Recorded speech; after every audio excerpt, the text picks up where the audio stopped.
Are you guys ready for some Ultra Street Fighter 4? This is Evolution 2015 coming to you live from the Bally's Casino in Las Vegas, Nevada. I'm James Chen. My name is Seth Killian, and we are overjoyed to be here with you at this penultimate year for Ultra Street Fighter 4. That's right, and we are going to jump right into the action, starting in the winners bracket right away with II from Japan, perhaps the most surprising player of the top 8. I think he's surprising to a lot of the Western audience, maybe a lot of the Japanese audience as well. I've done a little intel on this guy. As you know, ahead of this tournament, he was one of the players called out specifically by Daigo as the most feared man. He's a player from outside of Tokyo who was primarily an online warrior who seemed to reach a new level and started appearing at tournaments and put a real mark across the face of all of Japan's top players.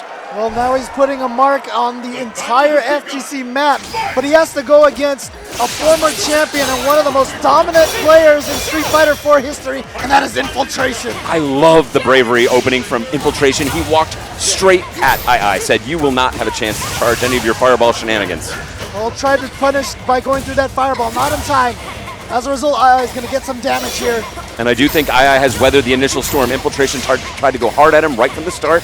Didn't quite pay off, and now he's at a significant life disadvantage. Oh, you see that? II was doing a lot of fireballs, and as soon as Infiltration got in, did he get through? He did! Wow, dash up Ultra. Smart stuff. It's going to not necessarily give him the light bleed just right yet. Back in it, and with the setup, the safe jump from the front that time. Oh, again. Okay. And II weathering the storm yet again. This time does get caught by the slide. Nice punish, but dropping the combo, unfortunately, giving Infiltration that opportunity. Here comes Infiltration! Bam! The dive kick into a chain combo, and he's going to take that first round. And this is, I got to say, a tough match for II. You need a little space with Juri to get your game going, to establish yourself, and DiCaprio is good at just getting inside and violating that space. Yeah, the mobility options of DiCaprio obviously give her a huge strength. Oh, going for the reset mix-ups, but I think I've seen that one before. And here comes the Feng Shui engine.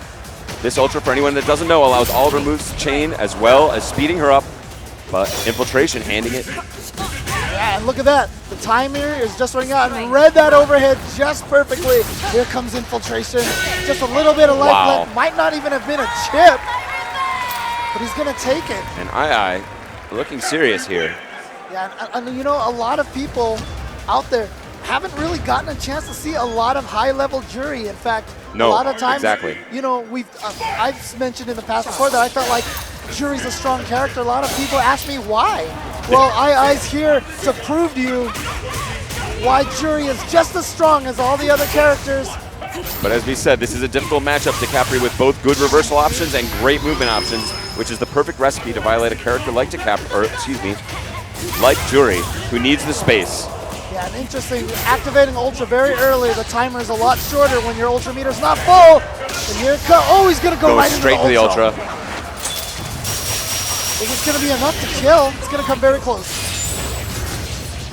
Hanging on by a thread. But Juri is not a character who has an easy time making huge comebacks, especially in reversal situations like that. And Infiltration putting a beating on this crowd favorite. Using that option select to chase down the backdash to finish that round. Let's see if II can get anything going here. Hasn't been able to pick up any momentum yet. And again, she's not able to generate the space. A little bit of breathing room here. But again, Juri's game works by charging up those fireballs, getting them out, and then punishing as you attempt to approach through them. But Infiltration looking so smooth right now. Now II with the corner position, catches the jump strong. Sets up the fireball pressure, but just countered right away by the Stinger. And that was so important. Juri is so strong in the corner. Good block on the cross under. Oh, again with the perfect reaction. See, by using the scramble to go back to her starting position, she moves forward but stays charged. And that is such a demoralizing lesson for II. He's not getting the red focus. It's not quite done yet. He doesn't have the meter to quite close this out, but it's going to be 1-to-1 mix-up, and he gets him. He goes low, II with the fist pump. And there you see why the Feng Shui engine is such a scary Ultra. A lot of people say that it actually could be one of the better ones in the game. Underrated. Infiltration switching up his rhythm here, opening with the EX Rush. Try to get it meaty so that it would be safe on block, but not quite safe enough. An Infiltration's strategy of trying to overwhelm his opponent seems to have paid off thus far, but could it be that II is catching up to these tactics? Once again, Feng Shui. What's the okay? Oh, catches on the backdash. That's pretty safe. It's a lot safer than it looks. That air spiral arrow. Great block. Yeah. Infiltration looking. Oh, did he get her? Oh, wow. Unbelievable reactions. I have not seen Infiltration use the Ultra in this fashion. He is so on Before. point. This is a man who studies this game so hard, just like that. 2-0 Infiltration. II making a little bit of progress there, but not enough to take the game, and now he's down 2-0. Yeah, all the matches here in top 8 are going to be 3 out of 5. The battle of the century. Fight! Hunting. I mean, one of Jury's strengths is that kind of keep away game, but I just has not been able to get anything going from the defensive standpoint. And then every time he has, I feel like Infiltration has kind of let II get that kind of keep away so that he has the Ultra ready to go through the fireball. Every single time, yeah. Building II's confidence. And now he's letting him come in here, and he's finally giving Infiltration more of a challenge. And Infiltration has not been letting him get any of his setups either. He's been challenging everything he does on the ground. Oh, here we go. Oh, no meter for the FADC. Wow, look at the doesn't beautiful matter. range on that. Throw. Wow. Not able to get under, and with the late hit, allows him to Ultra with no FADC. And he's in it again, just like that.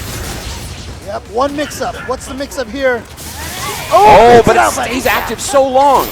And I gotta say, this has been one of the important lessons when I saw NuckleDu, who also plays DeCapri, lose to Jury. It was because he was unfamiliar with the size of the EX wake-up. What a read. Just coming over, sliding, going to the slide stop. It looked like at that point in time, I was free to attack, and that was the bait. Immediately just goes into the air spiral arrow. And you and I have talked before about the nature of DeCapri as a character. She does sort of what we call the dance. Like, she's moving, constantly moving, trying to lull you into passivity.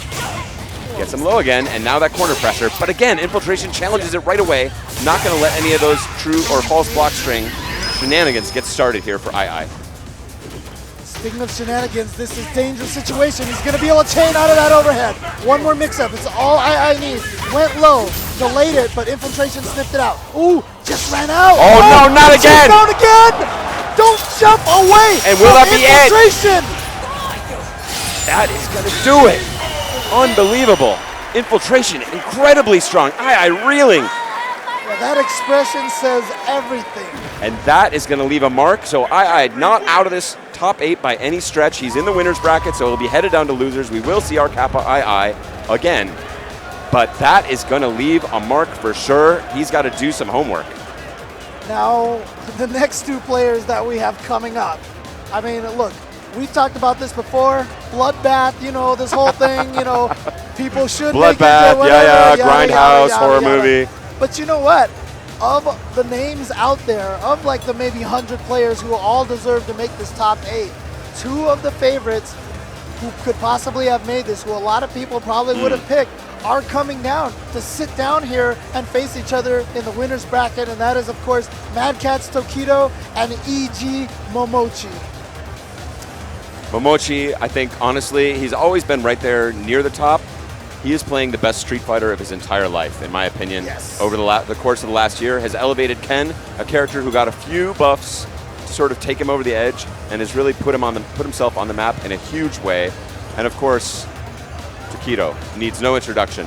You know, yeah, he's been coming to EVO since the B series. that's correct. Yeah, he was out here in Folsom, California, you know, out there, I should say, in Folsom, California, way back when we were running EVO in just little arcades. Them Folsom Prison Blues, man. That's right, and in 2002, he won his first EVO in CVS2, and ever since then, he has not stopped coming. And No. in fact, I think it was Glenn, shout outs to GYT, Yes. who pointed out that he has made 20-something top 8s at Evolution in the history of this event. And I think, to me, that also speaks to the character of his play. Incredibly consistent. He is a guy, you know, of course his nickname, the Murder Face. Yes. He is a guy that wants to take the fastest road to victory possible. And Yep. he will grind every option to make that possible. He plays an extremely technical game with a nice side dish of just real nastiness and insight into the human spirit. but is really just about trying to get the job done as quickly and efficiently as possible. A total grinder, incredibly consistent, and that's what's led to such a great record here at the Evo Series. Yeah, his original nickname was Dirty Tokido. Yes. And then he gave himself the nickname the Iceman, and then he gave himself the nickname of the Murder Face. Note to kids at home, you don't get to give yourself your own nickname. That's just not how it works. Everybody tries, it doesn't stick. Well, somehow Tokido has gotten it to stick a little bit, that Murder Face. I tried to have a cool nickname once.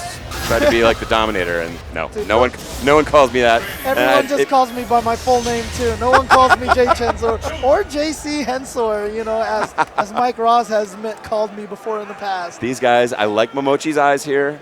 Takedo doing a little bit of scanning. Not quite the intensity we're usually used to seeing on display just yet. Yeah, but this is going to be a classic Shoto match with no Ryu. Oh, a nice change there going into the EX rather than the safe block string fireball, and does indeed catch Momochi. Oh, beautiful focus range. Tokido, of course, coming in second place. Oh, and he hits the juggle. Beautiful stuff, only possible in the corner. Uh-oh, big chance here. Yeah, he wants to do one better than that and get first this year here at Street Fighter 4. With a good start so far, a good sweep on Momochi. Great block string and a nice wait to see if he can bait something out, because it is now on Momochi to try and generate some special offense. Yeah, okay, here's the opening. He wants that counter hit on that close stand forward to link it into the Ultra. And Takedo not even backdashing. He smelled that EX Hurricane kick. Both these players extremely familiar with one another and their own styles. Takedo now taking down the pace of the match. Knows he does not want to overcommit. Oh, that second EX Fireball just barely taking him out of the air. That was very, very fortunate on his part, but he'll take it. This guy plays the numbers. A little bolder opening this time. Yeah, that step kick. You don't want to let that advantage for Ken at that range dominate. So you see Takedo representing. Oh, wow. Ooh. Just a little maybe badly timed from Momochi. Might have gotten uppercutted out of the delay of that fake step kick. And even Takedo wasn't sure it would punish. Yeah. Okay. Nice block string. Oh, caught him. Not a lot of Kara throws represented by Momochi so far. Well, Takedo, of course, intimately familiar with that range. Oh, that was his opportunity. He called the right way on the teleport. Not able to punish. I think he was just scared of that Ultra 2. That's correct. That's an out. excellent point. You can cancel the ending frames of that into the Ultra 2. Very dangerous. Yeah, so Takedo, very smart stuff, not falling for that and using it as subterfuge, essentially. Oh, there's the Kara throw. Oh, just barely. Oh, love that ending sequence. Took one tiny step back. Yes. Took himself right out of that throw range. Able to take that round. We're at one apiece. And shut down Takedo's approach. Yeah, beautiful.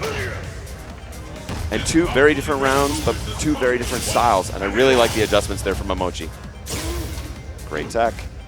Yeah, very dangerous too, because Takedo very good at the low strong frame trap. Low strong counter hit, link in the stand roundhouse, the stand the opponent up. Oh, he's gonna get a crumple here. What? Ooh. With the fancy stuff just to put him back in the corner. That's So exactly what that combo's for. But good reflexes there from Momochi to get that neutral jump with his own uppercut. And I love the measured pace of this third round. Both men have fired their big guns in their first two winning rounds.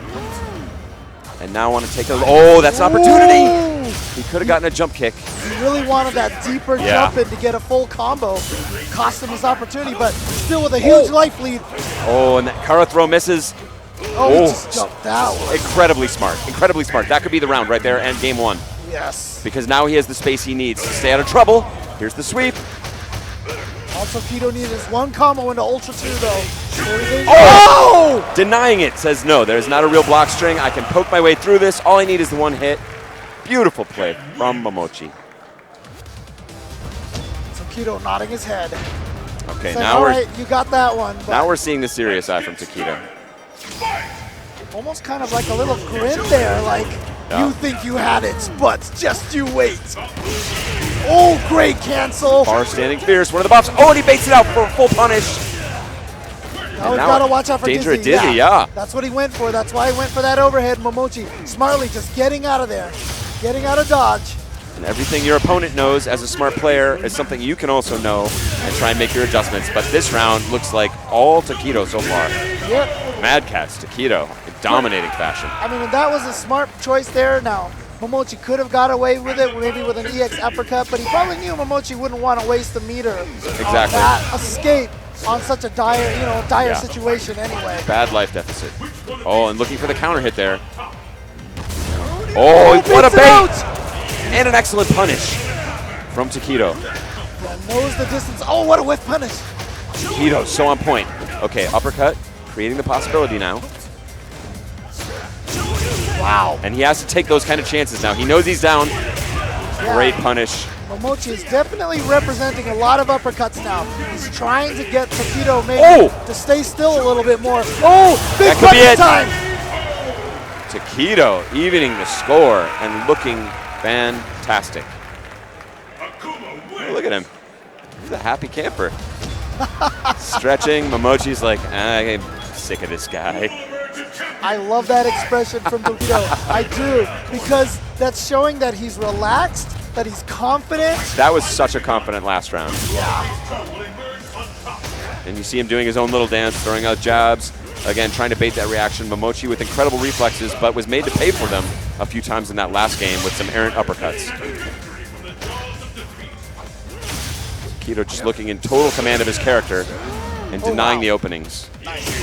Oh, again, voiding the uppercut. Being very slippery. Momochi has had a really hard time chasing him down. It's just such a clean, creative round. Okay, there's the Kara throw. See, Try and set it up. He gets that after like 3 or 4 step kick and a direct uppercut. Yeah, he really. Oh, beautiful adjustment in the air from Momochi.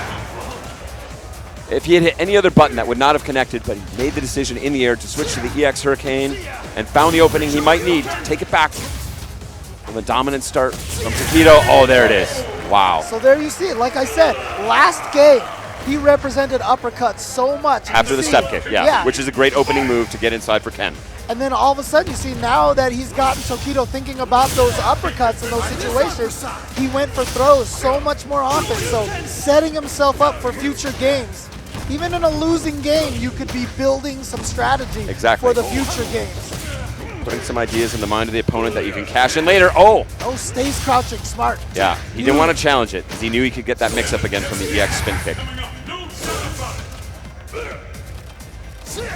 Takedo playing a little more conservatively now. Wow. Ooh, and Momochi. Backdash is out of that Kara throw range. And look at the range Takedo's holding. He wants to stay just outside of that step kick range. Just at the edge of it. And he's gotten that trick to work a bunch of times. The demon flip palm whip. Ooh. Okay, running out of life here, but here's an opportunity, and in comes the jump in. Yeah, Takedo is going to be willing to spend a lot of meter now because there he's it got is. to win this round. He wants that low forward fireball, FADC, stand fierce. And he ultra- doesn't challenge. The Ooh. overhead doesn't kill. Oh! Again, doesn't challenge. Too scared to uppercut. In that afraid- situation, you have to uppercut because you didn't have the life to survive the chip damage. Takedo caught possibly thinking about something else. So much of fighting games is about managing that mental stack, Right. anticipating the next move from the opponent so you can queue up in reaction as fast as possible. And Momochi's game was creative enough to get him not thinking about that jump in, and he scored the win. Oh no. And now he's got him in the corner too. And mostly thanks to Takedo's own doing. Yes. Where's that confident man we saw 1 game ago? This has been so incredibly back and forth. Now once again, Takedo taking so much advantage off of that far standing fierce cancel. Blowing up the focus attack. You'll notice how few fireballs are coming from Ken, a fireball character. And it was after that crumple. We saw Takedo do a focus attack just there. He scored one of those in game 1 and never again. Momochi said, I'm shutting down that option. And Momochi getting out of the corner just simply by jumping. Smart step. Oh, Great counter hit and once the use. again. Yeah. putting him back to the He caught him. Great tech, but still in the corner and wants to create some space. Will it be the instant EX fireball? Again, not able to uppercut in time. And a thunder kick is going to just steal that from Takedo. That's the beautiful thing about that. You're so used to seeing step kicks, fake step kicks all day. So when you see the thunder kick, your reaction is not, here comes the overhead, let me stand up. It's, here comes the pressure, let me block. Those first few frames, yeah, you get a little nasty surprise at the end. It was enough to close it out for Momochi.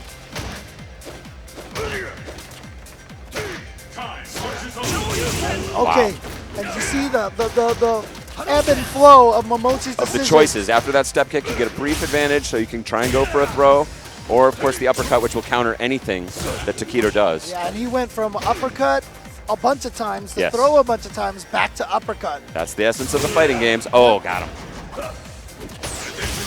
And that's I think the missing ingredient that scares me about his game thus far. Big combo. And will he keep the pressure? He does. Oh! A missed counter. Very unfortunate for Takedo accidentally stood up and got hit. Oh, chases down the backdash. Saying Off you the not focus. uppercut for free. And it's interesting to me that Momochi has chosen to go with W Ultra. So he's not going to have quite the damage. Oh no! If he had only jumped in, that would have been his round. Yep, even if he had just gone with the palm, he would have been able to take it. And now Takedo looking briefly hungry, now slowing it down again. Oh, it's a very dangerous game of footsies. Oh!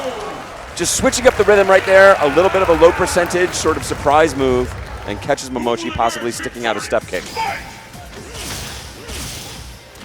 It's a common tactic to chase someone down right when they land for a jump. So you delay that a little bit with that air fireball. And this is match point for Evil Genius's Momochi in this 3 out of 5 set.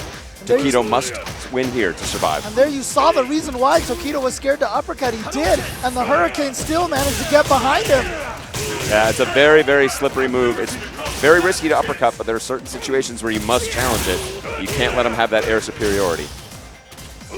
Oh, now with the low fierce. Yes, smart stuff. He doesn't go forward there. Oh, just a little too high to complete the combo. Could be it. He gets the long hurricane. Oh, what a range. Yeah, reverses that momentum with that carefully planted low short. Oh, did not just straight into uppercut. He might have been able to chip him. I know, and he wasn't confident in the read that it would kill, and now he's taking a lot of chances. This is looking a little loosey-goosey for Takedo.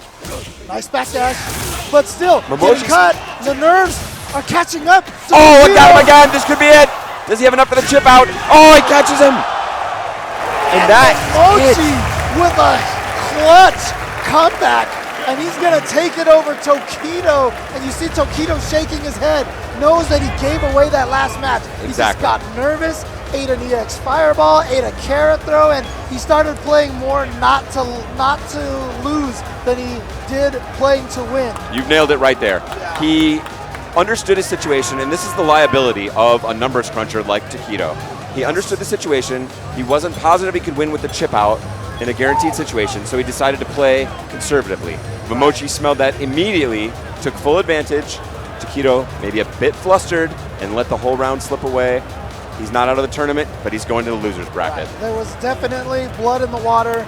Momochi smelled it, and he just went for the kill. But, you know, once again, these events like this Evolution 2015, again, shout outs to everybody at home watching.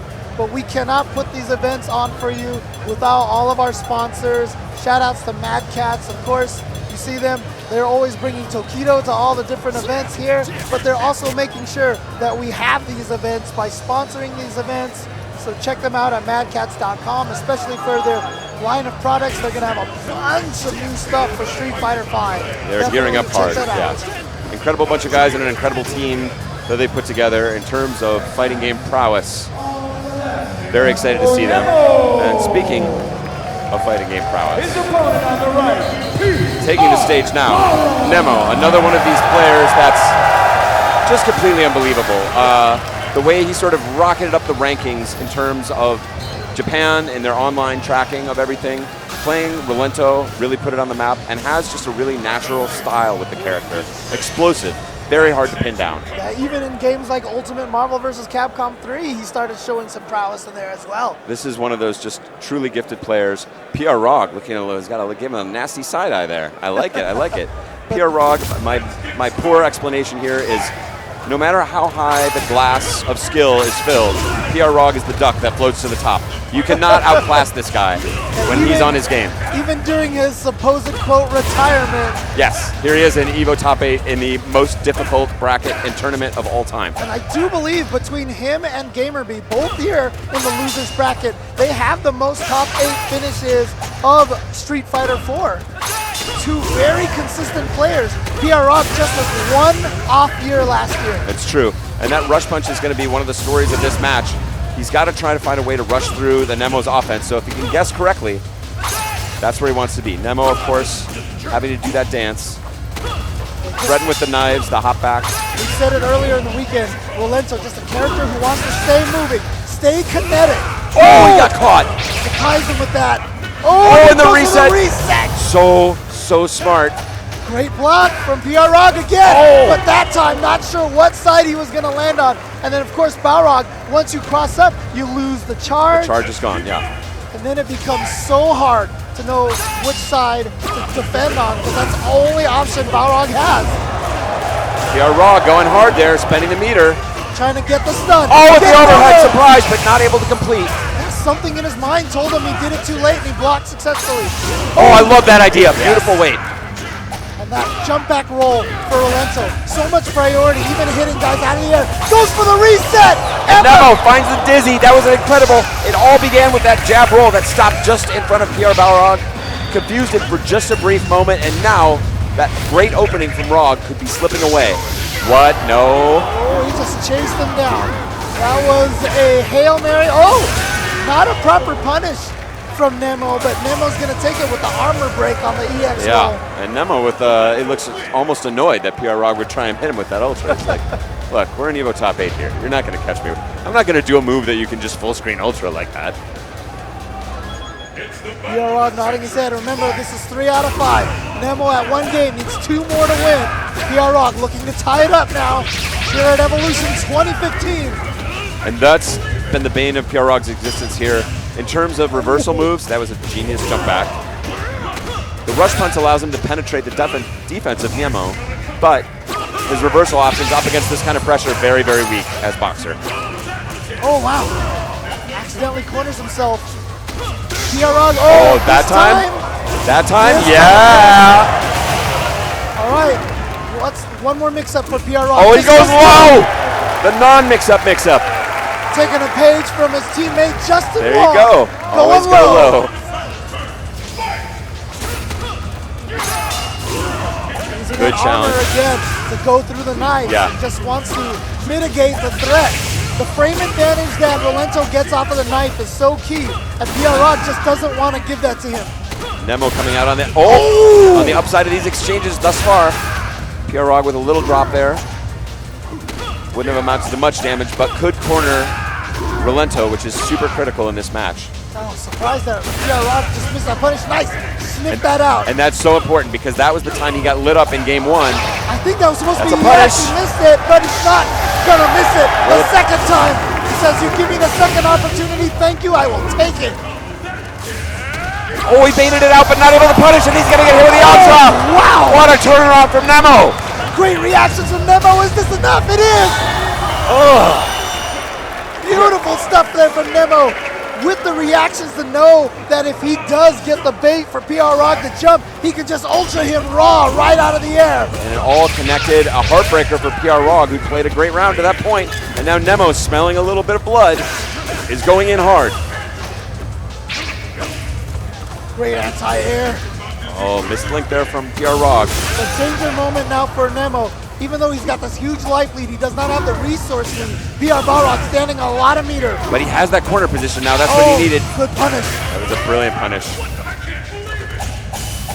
Oh. That could be. PR Balrog going into defensive mode. Doesn't have any life to give here. Man, that's not fast enough to punish. PR Balrog not wanting to commit to a throw attempt. Not able to punish there. Rush. Okay, good idea, but he traded. Oh, he just goes for the EX headbutt. I like the idea. Not much he could do. It was a great idea. It did depend on what would have been a mistake from Nemo to throw something out at that range, but in that situation, he knew Nemo was grinding him down, and he needed to make something magical happen. Nemo denying it, and is now 2-0. This is loser's bracket. That's so the true. loser of this will go home. PR Rog needs to win 3 in a row. One of America's last best hopes.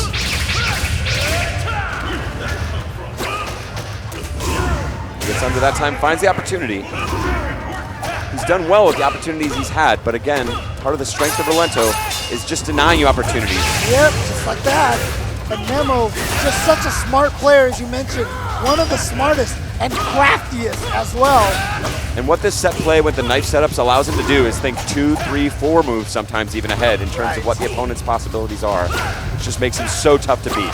Now Pierre Rod's definitely playing a little more patient, it looks like. He's not trying to rush in as much as he is wont to do. It's true. It's a little bit different than his usual style, but it's been working out for him well. Can he complete? No, a little drop. He wanted to go in the dash. Oh, so close. Really good, but uses once again that armor. And I like the change in tactics here from Pierre Rog, making the adjustment, looking inside and willing to say, my natural preferred playstyle not working out so far against Nemo. Crowd now chanting USA. Oh, wow. Jumping over there, thanks to the bounce back, he's able to punish it. Pierre Balrog there was with a little stutter step, was threatening throw, something that has basically not been a part of his game whatsoever so far. All right, here we go. Oh no! And is he gonna go into Ultra? No, he's going for the reset. Yeah, he saves the Ultra because it won't do that much damage in this situation.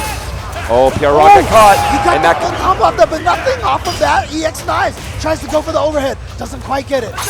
Oh, look at that recovery I know, time. so fast, unbelievable.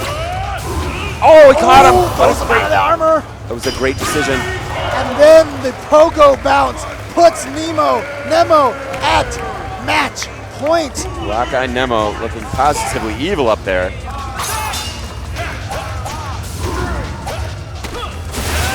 Oh, Pierre Rog tried to challenge.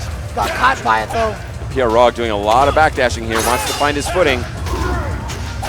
And Nemo just not afraid after that rush punch. He's got a sequence that he's going for every time. He knows that Pierre Rog is -3 after that rush punch, so that he always has the advantage to go at him. Oh, trying to do that air to air, just can't get it. But Nemo's sniffing it out and changing the timing. Okay. Oh, here we go. Is he gonna ultra? Yes. So he wants that corner carry. The corner is where he can finally keep Rolento a little bit more honest. Threatening the chip out, yeah. Oh yeah, he thought Nemo was probably just gonna go into raw ultra. Didn't want to challenge in that situation. Oh, Showing Nemo respect here, but again, this is Pierre Balrog's adjustment. Oh, hits the sweep. that was the right read Yeah. from Pierre Rog too. Oh no. Oh, He got not arrows. fast enough! Not fast enough this time. Pierre Rog. No. Shaking the finger. No. Reaching for, I don't know, is that a tournament legal monster can? Oh, okay, I think it's a water bottle. I don't know. There you go. It shouldn't be that much monster. He's dangerous. But Pierre Balrog playing with a huge amount of composure here. And just saying, you do your little thing over there. I'm just going to sit here and down back and rush in when I find the opening. And it's working out in a huge way. Rolento's very similar to kind of like an El Fuerte character. You have to realize all the motion that he's doing is just there. It's just razzle dazzle. It's like that Dead Capri dance we talked about before. Yeah, exactly. It's there to distract you. Give them the old razzle dazzle. Hide your true intention. Hope they're hypnotized, and you just have to calm it out and not even worry about it. Oh, here we go. Into Ultra. Could be it. Pierre Balrog, so smart this round. Hasn't been challenging anything. Not quite, though. He just gets a jump attack. That's it. Yeah. Yes. Oh, he got it. Oh, wow. Wow, I'm surprised Pierre Rog went for 2 attacks after landing. I thought he was just going to go straight jab, dash punch. It looked like that would have done it, but maybe he knew better and certainly found a way to close out the round. And Pierre Balrog on a tear coming back here. Oh, very fortunate for Pierre Rog. No crumble. And Nemo really trying to up the pace of this match, recognizing that Pierre Balrog is giving him a really hard time when he allows him to play full defense. I mean, here comes Nemo, but Pierre Balrog smartly surviving that brutal assault. yeah, honestly, oh, you know what? He baited He's it out. going for that the follow-up every time. Every time. It was so smart from that time he did it. Baited him out properly. He's the chip out, yeah. So this is going to be match point for Nemo. Black Eyes Nemo on the verge of eliminating one of the few remaining Americans. But once again, the biggest problem for Nemo is that Pierre Rog has sitting on all that meter. So Nemo probably going to try to go back, build a little bit of meter with the knives. They don't build a lot. Oh, the Nemo combo. Pierre Balrog still waiting to find his opportunity, and Nemo smelling it. Gets the EX roll. Oh, again. And again, that EX roll. So much priority. Okay, baited it out, but not able to punish. Yeah, PR Roggs had to respect the post jab dash punch situation so many times. Oh! This is the opportunity he needed. Decides to save the Ultra. Oh, he got him! He got him! Did he time it properly? Only one He hit. did. It's going to be a lot of damage. PR Roggs on the verge. Can he make this comeback? Raw Ultra, the wrong way. PR Balrog standing strong for America. He is staying alive in this match. He's tied it up 2-2. He refuses to die. PR Roggs staying alive.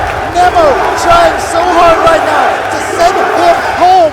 The crowd on their feet, and that was such an incredible round from Nemo. He was all over him. PR Rog weathered the storm, found his opportunities, and made it count. Yeah, PR Rog though, interesting enough, does not seem to know the counter to the roll, to that hot back roll. I find that almost unbelievable, so we'll see if he has something special in mind. Right. Really thought he had that link.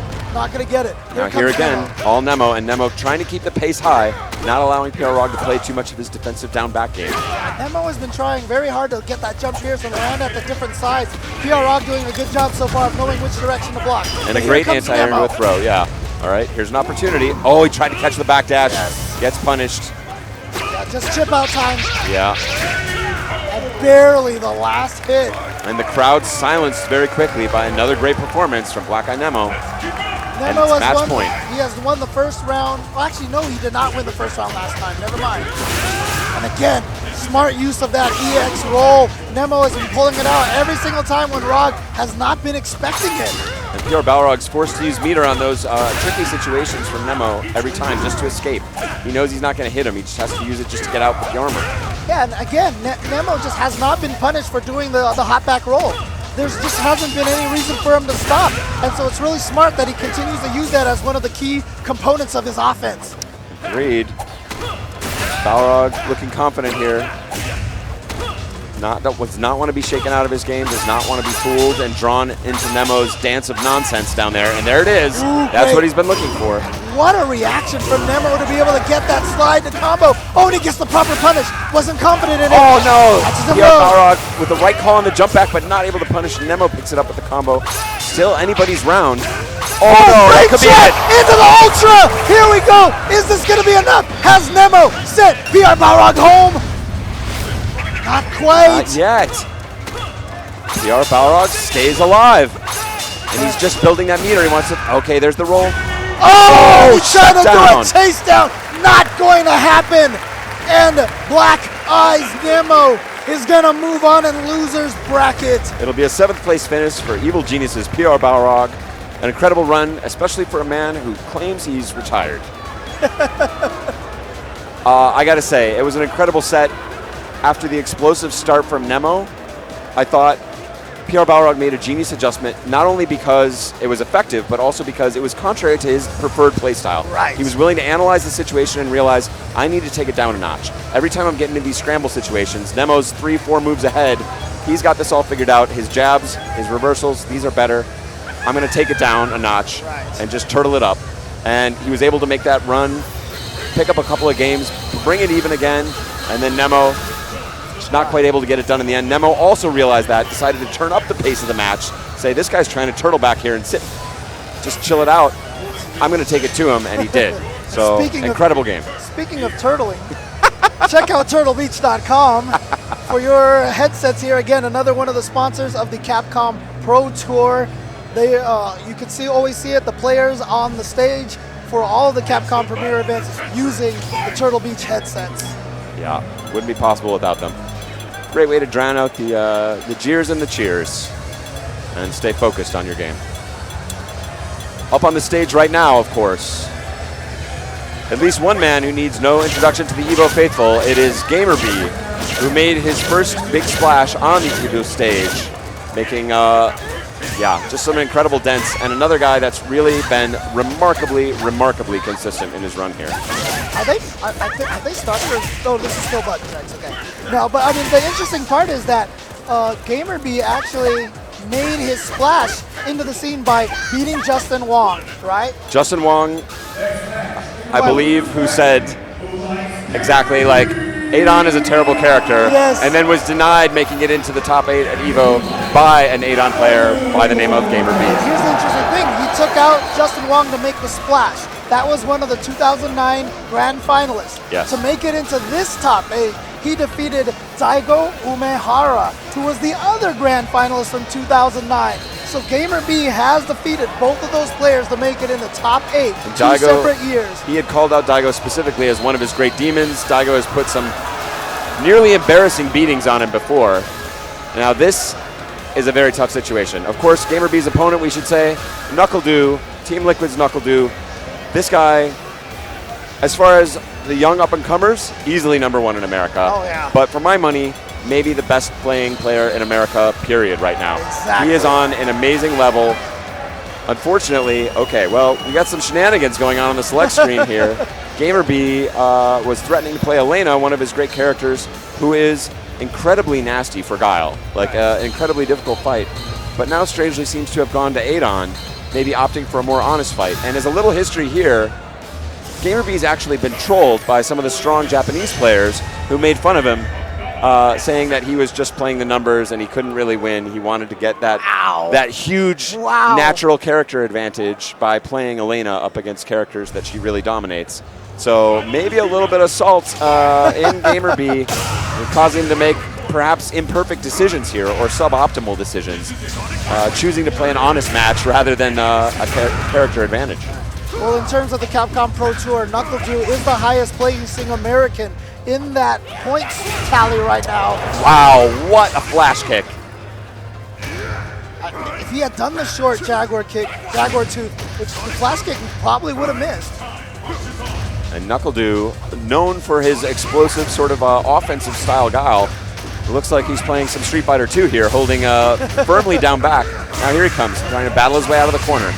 Okay, there's the benefit of Guile. Adon has a lot of anti-fireball tools, but Guile recovers so fast, it's hard to take advantage of them. Yeah, they're just a little too slow, except for the EX, which of course hits twice and is fast, but has a longer recovery than the regular Sonic Boom. Yeah, that one didn't even hit him out of the recovery. It would have been a counter hit had it been recovery. But this is dead even so far with some great exchanges. Wow! Read it the whole way. With those reactions and then trying to close it out, smart stuff. The barrage of fists and feet finally finds purchase. Gamer B on his back in round 1.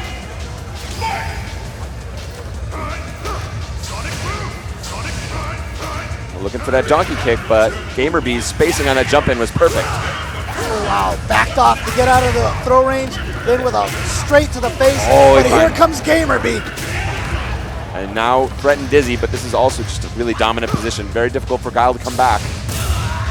Okay, Guile not really going to be able to take advantage of that. Not a lot of good juggles without any charge. Oh, no. Oh, no, just eats it. Just eats the jump in raw. And then Gamer B goes for the throw. This should be it. Yeah, Gamer B smelled blood there, went in for the throw, and NuckleDu, I think, had maybe mentally surrendered that round a little bit, realizing it had just not gone his way in a big way after that opening series from Gamer B. Will we see a little bit of the more? Oh, okay, beautiful adjustment to the adjustment. He knew he was going to land on the Sonic Boom, did the Jaguar kick, and Guile sweeping, realizing he had to do the Jaguar kick to avoid the Sonic Boom. Managed to catch a backdash with that EX Jaguar Tooth, but then great recovery here now from NuckleDu. And the EX Jaguar Tooth is, of course, a cross meter, but it's almost a freeway in if Adon wants to get in close and mix it up. Yeah, we mentioned how hard it is. Hits out the flash kick with his own uppercut, then does it again. And NuckleDu, knowing he had to flash kick, he recognized that Gamer B would probably smell it out, but he couldn't take any more chip damage, had to try for a reversal. Doesn't happen. Game 1 to Gamer B, representing AverMedia. Yeah, looks like this pick of Adon here is working out for him. Yeah, this is basically both of Gamer B's characters are real rough for NuckleDu's primary choice of Guile. Well, I mean, we're here at the character select screen. This may be a potential character switch, because remember... I assume he doesn't like DiCaprio, or I would have thought he would have started it. Right. And DiCaprio, again, Adon a pretty mobile character who does some hard-hitting damage. Not the easiest natural advantage for DiCaprio. But that Guile, he took a beating there in game 1. He played well, made some good decisions, but it's just still a tough match. So Gamer B deep in thought here while NuckleDu ponders his character choice. I did not hear the cursor move. I do believe he is sticking with Guile. Yes, that is what he is going to do. Both of these players with really strong secondary characters. In fact, Elena and DiCaprio was a match we saw earlier, I believe. Yeah. So, and that is a matchup that That is a matchup. Those are both characters, I should say, that are kind of like on the up and up. They Yep. keep getting stronger and stronger Right, and they stronger. started kind of interesting with a couple of things, and they just now sometimes seem, yeah, very difficult to challenge for some of the cast. NuckleDu shaking his head there, not maybe with complete confidence, but let's see if he can shake it off. Still a young guy, but a lot of tournament experience and a lot of composure. GamerB, of course, I don't know what this guy does other than play Street Fighter, but What and else there do you it is. need? What Yeah. else do you need? oh, dude with the big opportunity here. Oh, and trying to meet him in the air. This is the dynamic style that we're used to from NuckleDu, and it is putting a dent in GamerB. Yeah, maybe something during all that break, he was telling himself, wait, why are you playing passive? Time to switch it up. You're playing Turtle Guile. Let's go NuckleDu style. And not challenging that. Oh, wow, that was cool. Good pressure. Wants to get out of the corner and catches him. That's the NuckleDu we know and love. That's the style of Guile that we recognize. The way some people have talked about it, you know, you and I have been playing since the Street Fighter 2 days. Think of Guile as sort of a defensive character. Young guys like NuckleDu don't have that legacy. They can reinvent the character and think of them as they choose to, rather than the way maybe the designers think of them or, you know, history dictates. Right. He's his own man. He has no preconceived notions of the That's character it. coming into the game. Catches the backdash, tries again, but it would be hanging tough. Oh. Wow, both of them whipping there. Oh, he gets him. Not going to spend the meter on the ultra just yet. Smelled it from NuckleDu there. But he's found the screen space he Oh. needs. He tried to challenge the Jaguar Tooth, doesn't come. He is not, there is no down back in his vocabulary right now. He's just in an open screen, back fist to close it out. Beautiful. He knew GamerB jumped at a range that it looked like Guile couldn't hit him, so he was just going to empty jump because Yeah. he figured all of his moves would whiff. And then NuckleDu swinging out that back fist, catching him by surprise. And now GamerB doing some thinking, just like that. What looked like a nigh impossible match in game one. I mean, NuckleDu was just getting dominated by GamerB. And he turned it all around with a slight shift in his orientation. He went from defense, and there it is, that same counter we saw earlier. Fierce, and not trying to press for Dizzy, but doing a ton of damage in the process. Yeah, half-life down for GamerB already, but great stuff linking into that Oh, no. sweep. Big commitment there from NuckleDu and pays the price. Yeah, and just like that, GamerB right back Wow. there. Wow, stun. Surprise Dizzy. Okay. Oh, that's to set up a chip potentially. Chip death. Oh, and just gets him with the low fierce. That's a smart button for GamerB to use. NuckleDu's been hitting a lot of buttons, such as standing fierce, and I believe Anon's low fierce will go under those. From the Probably a right lot- range, yeah. A lot better than the standing roundhouse right there. Of course, you can also cancel Crouching Fierce into the super, which he now has for a huge amount of chip damage, which may come into play. Went for that same mix-up, that meaty uppercut, but this time not enough invincibility to outlast the flash kick. And GamerB standing so strong, just blocking, not getting baited into any of NuckleDu's shenanigans now. Oh, that was just legit overhead. Caught him crouching. And he's forced to guess there on the jump in, and he guessed wrong. Oh, back into the boom. He really wanted that fuzzy guard. Did GamerB miss it? He was hoping for a stun in that situation. A critical block there from NuckleDu, and he finds his way out of the corner. Wants to press, but here comes GamerB again. Needs that space to back up. Oh, and there he is, just bullying his way in with that EX Jaguar Tooth we talked about. Oh, he got him! He got him! Action! And he's gonna get out of the corner. He's got the space. Oh, got Oh, he did not believe. He did not believe. the GamerB just woke up with it, bet the farm on that uppercut. Now that's one of those things where you have to have your player knowledge. You have to have done your research on your player. GamerB likes to hit buttons. He likes to do things like a PR Rog. Wow, that was a bold flash kick opening there. NuckleDu realized he's got to step up his game. He's down 2-1 in this best of 5 set. And with Great space, sweep. he can have this match for real. Once he gets into the corner, the cookie will start to crumble for NuckleDu. But he must continually back up, both to charge and to maintain the distance to make his normals effective. And here we go, just like you said. Oh, and he's going to use that FADC to get out of the corner. Smart stuff. Oh, got no, caught. he wasn't ready for that. Oh no, he's crumbling here a little bit. Scramble situation. And just like that, he's in the other corner. Oh, and Chip out situation. Good tag. Oh, he read that the whole way. GamerB not fooled at all by the overhead attempt from NuckleDu, and he lets one slip through his fingers. GamerB now is at match point. Once again, PR Balrog NuckleDu, the only US players left in this tournament. PR Rog already sent home by Nemo. GamerB is going to try to repeat that right here. The new generation of American Street Fighter on his last legs here. Smartly not challenging there. He knew he didn't have the button for the spot. Oh, good challenge there. Gets a trade. Oh, and he completes the combo. Very difficult in that situation. Beautiful confirmation. Sitting on a lot of meter as well. Ooh, Another very good fortunate. trade. Yeah, very fortunate that traded. That could have led to a sweep for. Oh, and GamerB could have uppercut. Yeah. He paused just a moment and possibly a missed input, possibly mentally just a bit off. Like a brain freeze. Yes, basically. exactly, which is an important part of this game. Yeah, Freezing your opponent's brain. That's exactly what he wanted. He looked like he was going to jump the Sonic Boom, blocked it at the last second, got NuckleDu to jump, but just didn't uppercut in time. And now GamerB playing a little more conservatively. Not going in nearly as hard, willing to sit back and try and weather the storm. Yeah, Finds the jump in. That's a problem when you get a lead and you're at like match point. Yeah. Sometimes you just stop playing aggressive, and we saw that earlier. That With whole Takedo. play, playing not to lose. Oh, and he has not guessed right on these jump ins from from GamerB. And again, getting caught low. He's running out of life. It is still game point. Oh, and again, just the uppercut from GamerB. Once again, NuckleDu just didn't believe. But as I said, you got to know your opponent. GamerB, very active.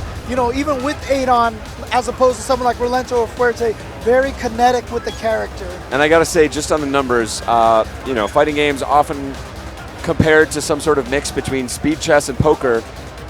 In that poker situation, I got to say, like, at that time, GamerB was the big stack. Yes. He had the life, he had a game advantage, he could afford to make some sort of slightly crazy plays according to the numbers, like an uppercut in a situation where it would have been risky for him to do so, and that gave him the opportunity he needed, closing it out against Team Liquid's NuckleDu. Another great run for a powerful young Street Fighter. I think we'll be seeing more of him almost certainly as we head into next year, but that'll be the end in 7th place for NuckleDu. Yeah, we cannot discount the accomplishment that NuckleDu had, especially at the age that he's at. I mean, look, a lot of players can't even get to this point in their lifetime. He gets here when he's, you know, not even 21 yet. Yeah, I was going to say, I don't think he's legal to join the celebrations after Evo here tonight. So, but congratulations to him. Just an incredible guy. And again, it's worth noting the size of the bracket that you had to climb through. 2,200 plus players. And literally, the more players that are here, the more matches you have to play to get to the end. And it's not just 2,200 players. I would say half of them are just like the scariest people to run into. No. Any one of those guys could have knocked you out at any given moment. Think just back. ask the other non-2,200 player, non-top 8 that are not playing. And if right now, we bring it back to like you sitting on the couch playing Street Fighter with your friends or whatever at Evo 2015. this is going to be a tough match. This is going to be a zany match too. Yes. We will see if Nemo can generate the kind of offense or whether he wants to hang back and allow II to start his shenanigans. Now, of course, the way Juri's Fireball works, for those of you unfamiliar with it, it hits on the way up and can also absorb a projectile on its own. And then it can also be held and charged. You can hold it down and release depending on which kick you're hitting. So she can store up to 3 of those at any one time. And as we predicted, Nemo wants to take it right to Juri, who has slightly weak wake-up and reversal options. Despite losing that first round, II definitely showed one very important card. And Nemo did the hop back roll, and II had the proper punish, low forward in the pinwheel. Absolutely critical. So now Nemo has to really think about using that, which he didn't have to do against PR Balrog. Oh no! 2 Nemo. stuns in 2 rounds! And did I talk about how Juri's wake-up options are somewhat suspect? Yeah, there's very little she can do, but now burning some of the meter to get the combo going, she will have a full ultra here. Yeah, your health can melt away thanks to that. And oh, wow, Nemo gets a combo off the trade. That was unbelievable. He knew that he would go low. The low is the punish for the backdash, but he didn't get the combo in time, and he was able to get the trade and close it out in, what was that, about like 7 seconds of actual match play? Yeah. And yeah, again, as we suspected, like, you don't want to let Juri get her stuff started, and Rolento is the kind of character who can come in, oh wow, and really challenge her, especially at the beginning of the round before she has any meter. EX Pinwheel, one of her few good options. Right. And of course, if she doesn't have any meter, like right now, nothing she can do in that situation. She just got her first meter while being dizzied. She could risk the counter, but that's just such a huge call out. Yes, that's true. She does have that option. She can do a specific counter move, but it doesn't do damage directly. Wow, Nemo with a So perfect. clean. It's looking like Nemo might be somewhat familiar with this character. I was gonna say that one of the advantages that Juri's Fireball recovers pretty good, so she can try to control that space in between them, but that has not been the case at all. Nemo is just, there's the EX Pinwheel we talked about as a potential reversal, but you don't have too many of it. There it is again. It is an effective counter to the shenanigans, but it costs meter, and it's so hard for him, or for II to generate meter, because he's not getting the space he needs to breathe. Oh, instead of the Fierce, he goes for the strong. Gets the reset. Gives him a different look, and again, close to stun. Such incredible pressure here, and the life running out here for II. And another, what? There it is. I don't think we've ever seen this kind of stun. Not even Pumko playing Seth has generated this incredible amount of stun.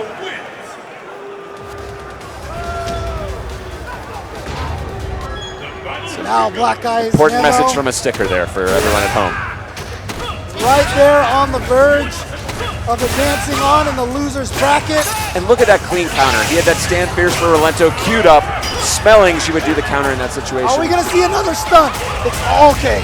I just barely escaped that. But the fifth stun, fourth stun that we've seen. Oh, this is going to be big. Oh, yeah, great not jump letting away. him out. And using the strong button so it's a soft knockdown so she can get some offense going again. And we were seeing that was all, she was under the Feng Shui engine that entire time. You see the power of it and the corner pressure, but now, very critically letting him out. There's the proper punish you talked about. Yep. Closing it out. II finally puts one on the board. R-Kappa's II, a crowd favorite, a fan favorite, been blowing people up this whole tournament. Ooh. Wow, the preemptive low forward. Challenge.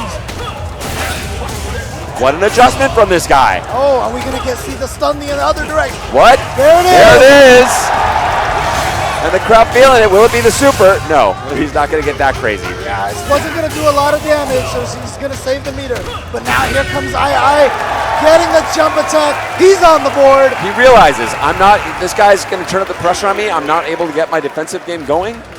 I'm going to take it to him because your reversal options also stink, Rolento. I don't have to sit back and take this. I'm taking it to you. Yeah, a lot of that momentum was gained back from that great usage of the Feng Shui engine. Yeah. So critical, and that's why so many players fear that ultra combo. So many possibilities, and now the corner pressure. Now the Great frame counter. traps. Wow, he's covering all the options. You see now, Look at guys, this. this is the player that Daigo was so scared of. And now you see why. A complete shift in momentum. And another dizzy. Stun. Anything you can do, I can II. do better. He's flowing. All Total the focus, stuns. and Nemo nods his head in respect, like, oh, okay. Still got a lot of work to do. He must close this out to even up the set. Oh, that beautiful crouching strong. Great anti-air. Gave him all this pressure situation. And another proper punish. Oh, All right. air to air. Good And stuff. now Nemo with a chance to put on some pressure of his own.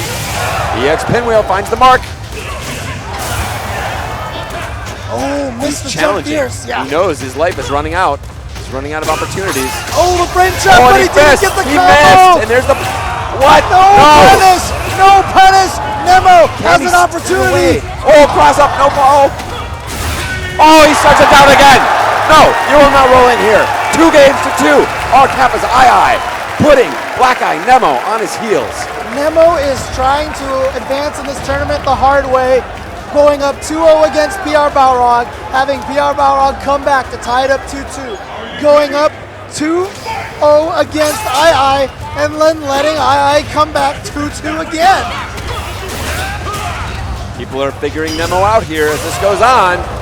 Stand fierce counter. Now the key has And really again, been I challenging that hop back roll with Jury's low forward. And then rather than trying to sit back and set up the fireball pressure, just taking it straight in there at Rolento, who also has crummy wake-ups. Oh, this time he does manage to connect the counter hit Fierce and the knife.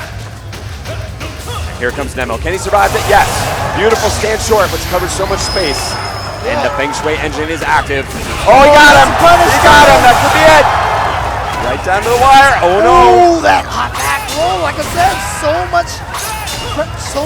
Now I slowing it down. Oh! With the into the reset. I backed it out. He faded it out. Nemo, I am here to play, making an announcement. Stopping the run of II. He had it. He backed off. That's exactly what I was worried about. He tried to play it smart, and Nemo make him pay, taking round one. Match point, Nemo. There was like 7 super smart decisions in that half a second, each outsmarting You gotta each bear other. with us, folks. That was unbelievable. Unbelievable ending to that round. But our Kappa II all over him here so far. Chasing down the hop this time. He says, we're taking this the distance and the dizzy. Just to He's add already salt dead. to the wound. Yes. Final round. And it's going to be see which of these gentlemen can get the advantage and press it. Good tech. II still not able to find his opening. And now in the corner.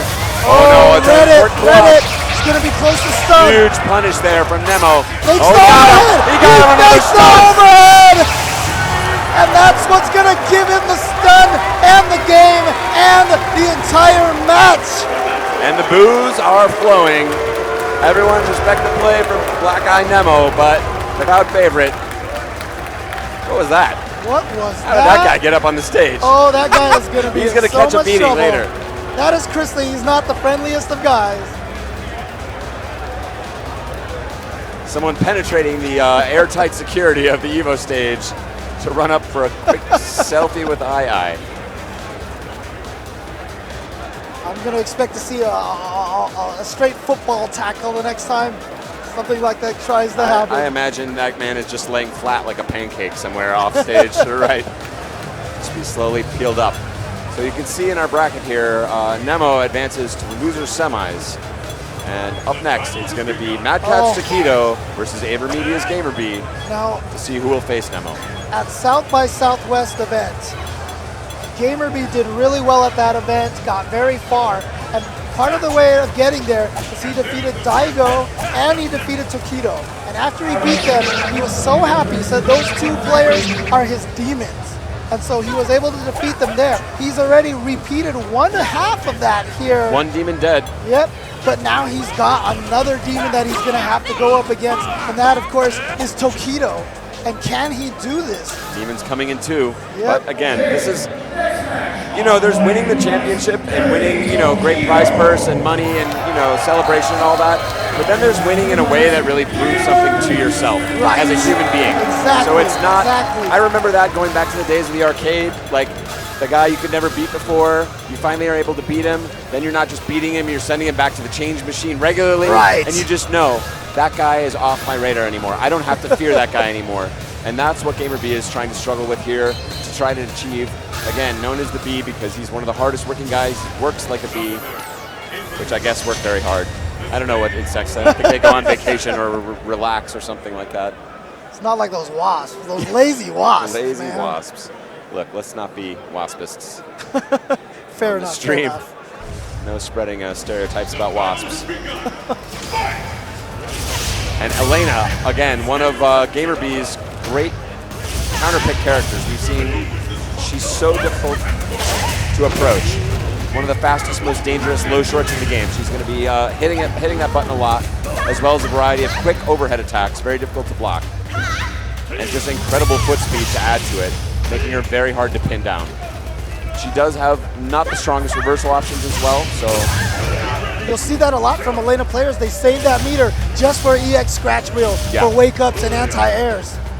and she isn't terribly meter dependent. She needs it for a couple of combos. Okay, Taquito finds his opening. wants to keep the offense on. Wow. Oh, wow. Double sweep. Wow, it looks like he knows something and finds another dizzy. What is going on? I feel like our dizzy settings might be wrong. There are no dizzy settings, but yeah, we're seeing incredible. I think it's just a testament to the incredible play you're seeing here, the way these players can generate that kind of pressure. Yeah, I mean, the momentum swings a lot between rounds, but during the round, that's why we're seeing so many dizzies, because so many of these players have learned to use these characters so well to maintain that pressure and maintain the momentum. I love that tech there from Takedo.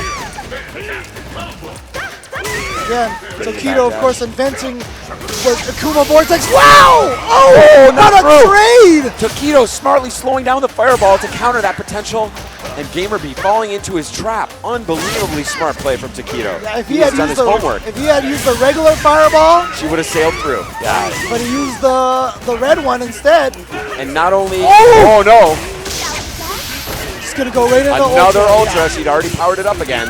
He will survive this, but it's going to be a new scramble situation. Oh, he doesn't try and chip And her it's out. always And not it to could be say. it. It's so dangerous when Wow. you even with that little bit of life there.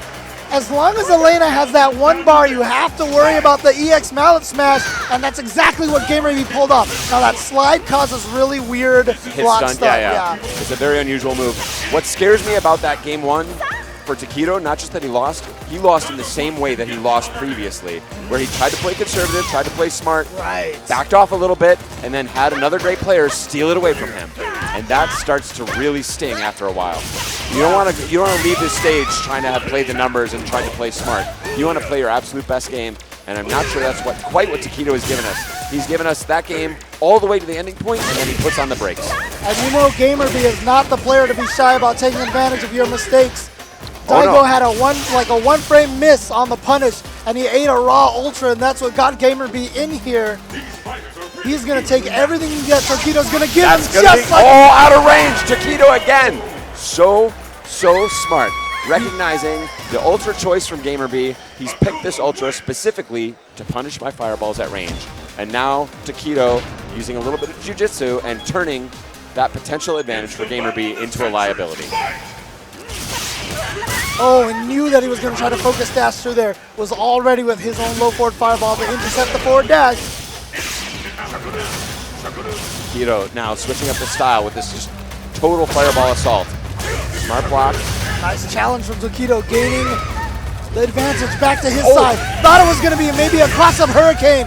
Did not come out that way. Here comes Takedo. And very nearly a perfect here, and not getting baited by the low roundhouse from GamerB. That know might what? be good, yeah. I don't and he think can take it. Yeah, I think Takedo said, you know what, I want to get rid of that weapon from Yeah. you and still have enough life to be able to play again. Now he can do this. He can jump back and throw Right. fireballs. Yeah. Not going to let GamerB, chip away at his life and then save the meter. You certainly don't want to get hit by an Ultra ever, exactly, Right. but he is defanging Elena by doing that, and also at the same time he was doing it by creating that possibility, he was throwing good fireball pressure that could have hit GamerB at any juncture. So a strong, smart, long view play from Takedo there. Searching, and that huge range on the focus attack for Elena, but it is slow. And now finding the corner pressure. Okay, she Gotta goes in, had to FADC, burn it. yeah. Yeah. Save her, make sure she was safe. Oh, smart blocks. And a great timing it. on that counter. And wow, GamerB's patience really paying off there. He was willing to weather the storm. Incredibly difficult link to accomplish there. And Takedo really thought he was going to Oh, go. oh, Oh, hit her two out of the mistakes, air. yeah. And he can combo off that, but missed it. Missed that link. Oh, he tried to ultra. Didn't get it. Had the right reaction. Oh. And with Elena's floaty jump. Look, it's really hard to jump over a fireball and hit someone with Elena. Well, it helps when they throw the fireball when you're already down. You're already halfway down from your jump. So Takedo thinking one move ahead and pays for it there. But a nice overall mix in terms of his varied offense. Great slides at GamerB. Wow! Ooh. Stand short counter poke to deny him the fireball startup. Okay, delayed wake up, throwing out that timing a little bit, ending up in just a tech throw. Nice chase down on the back dash. Here comes Takedo. Gets the counter hit, but doesn't confirm it. Oh no! Fast on the throw. I don't think he thought that jab was going to hit. No, The he hit stun is longer than the block stun. Wow, he completed it. Beautiful stuff here from GamerBee to take Not it in. quite yet. Oh, he's living. Oh, just dash up, stand short is going to do it. Tokido was not ready for that. I don't think he believed that GamerBee was going to stick a button out in that situation. But I think that was smart distancing. GamerBee stood at a range where uppercut felt a little dicey. Yeah. And so then poked with the stand Wasn't short. guaranteed. And again, he could afford to bet it. He had enough of a life lead in that situation to be able to take the hit if the uppercut did come.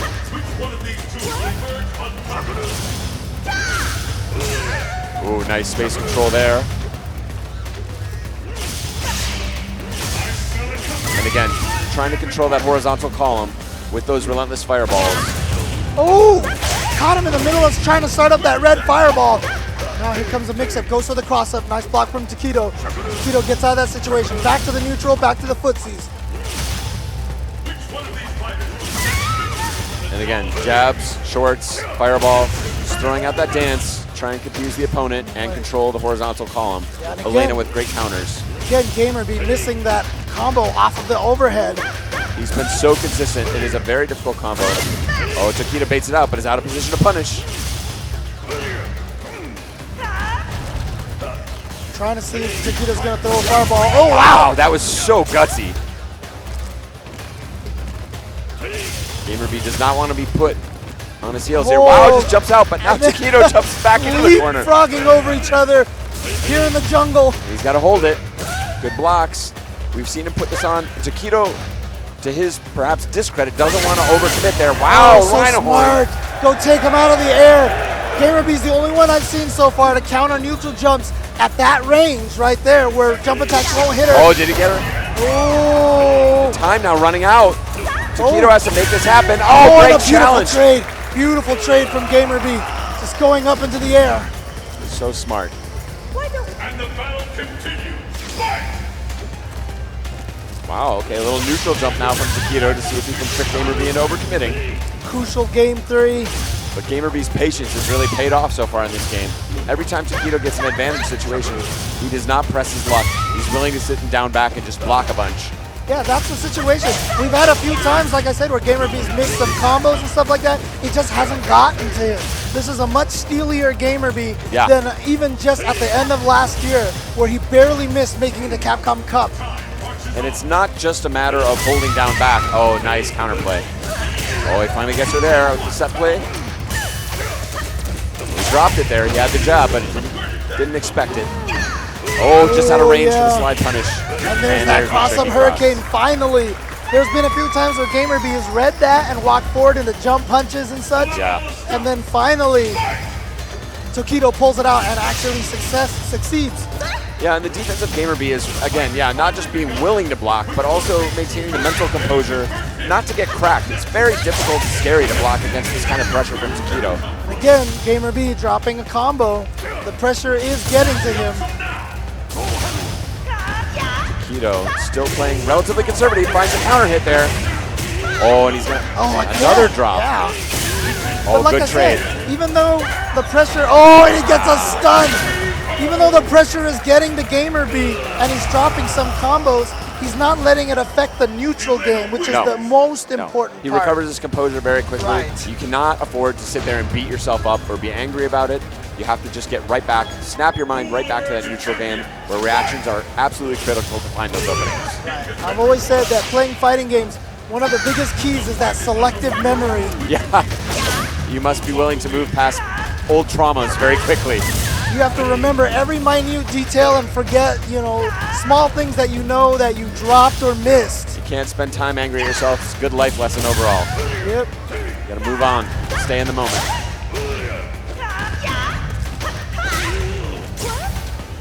Great pressure. And this is, again, a best-of-5 set. It is loser's bracket action now. So Tokido must win 2, GamerBee must win only this game to advance. Oh, and Going got up, him. And see, civilized offense.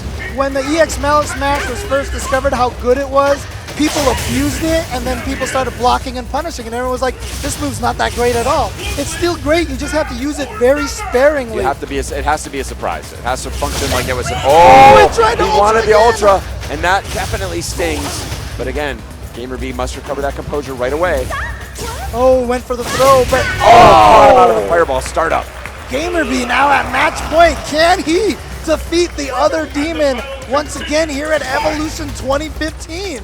Again, Taquito, sometimes referred to as one of the gods, the 5 gods. Oh, nice slowdown on the fireball. Well, as we mentioned, 20 plus top 8s at Evolution, Yeah. including this one, but he has not won a Street Fighter 4. He's gotten second. He wants this one so badly. Okay, so we're seeing a gutsy uppercut there from Taquito, but he drops the fireball follow. Fortunately, mistimes that jump attack, gets caught by the scratch wheel. Oh no, Again, out again. of the fireball range. She's doing that preemptively.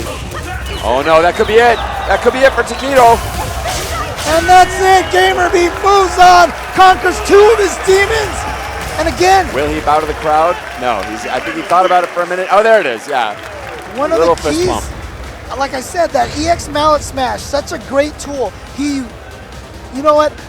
The advice that I always give to people watching at home is win with the least amount of your tricks as possible. If you're winning without using your key tools, keep winning that way. Absolutely. And that's what he was doing. He was trying to win without using the EX Mallet Smash. It put Taquito in a rhythm for the footsie game until just those last few games. That's when he started pulling it out. And then Taquito is like, he's smart. He knows exactly He what knows we what's said. happening. Yeah. He's like, oh, use it once in a while. So once Gamer B pulled it out, he's like, okay, that's the one time he's going to use it. He's going to stop using it. Staying out of the zone of predictability. Right. But then Gamer B said, nope, I used it once, now I'm going to use it again, and I'm going to use it again. And he saved that for the end so that he could have a less of a struggle to take that last game right there. And that's what makes me so excited about fighting games, just in general. It's almost at their finest when you have really world-class players on a world-class stage like this. It's like a conversation, a little back and forth. Like feints, ideas being exchanged, non-verbally, of course, with mostly fists and feet. But they're understanding each other very, very clearly, and it's a beautiful thing to behold. Yeah, there is so much being said between the players on the screen without them actually talking to each other. And it's sort of like a lying contest at the same time. Who can tell the biggest whopper and bait their opponent into believing it? It's not we didn't say it was a great conversation. Yeah, no, it's not a fun conversation where you solve world peace. It's basically a bunch of bluffs and lies. But that takes us into our next match, and again, more heads and hands here. This seems to be the cool move of the day. You gotta strike Rodan Thinker pose. But I do want to take a little bit of an opportunity here. Once again, shout outs to Taquito. Look, there's a short list of maybe 2 or 3 players. Oh, right at the very top. Greatest Yeah. overall fighting game player of all time. Taquito definitely at least Certainly in number the 1 or running. 2. Yeah. Uh-huh. Incredible performances in other titles as well. But now we have Momochi, the guy who sent Taquito to the loser's bracket, up against Infiltration, a guy who sees the game in his own way.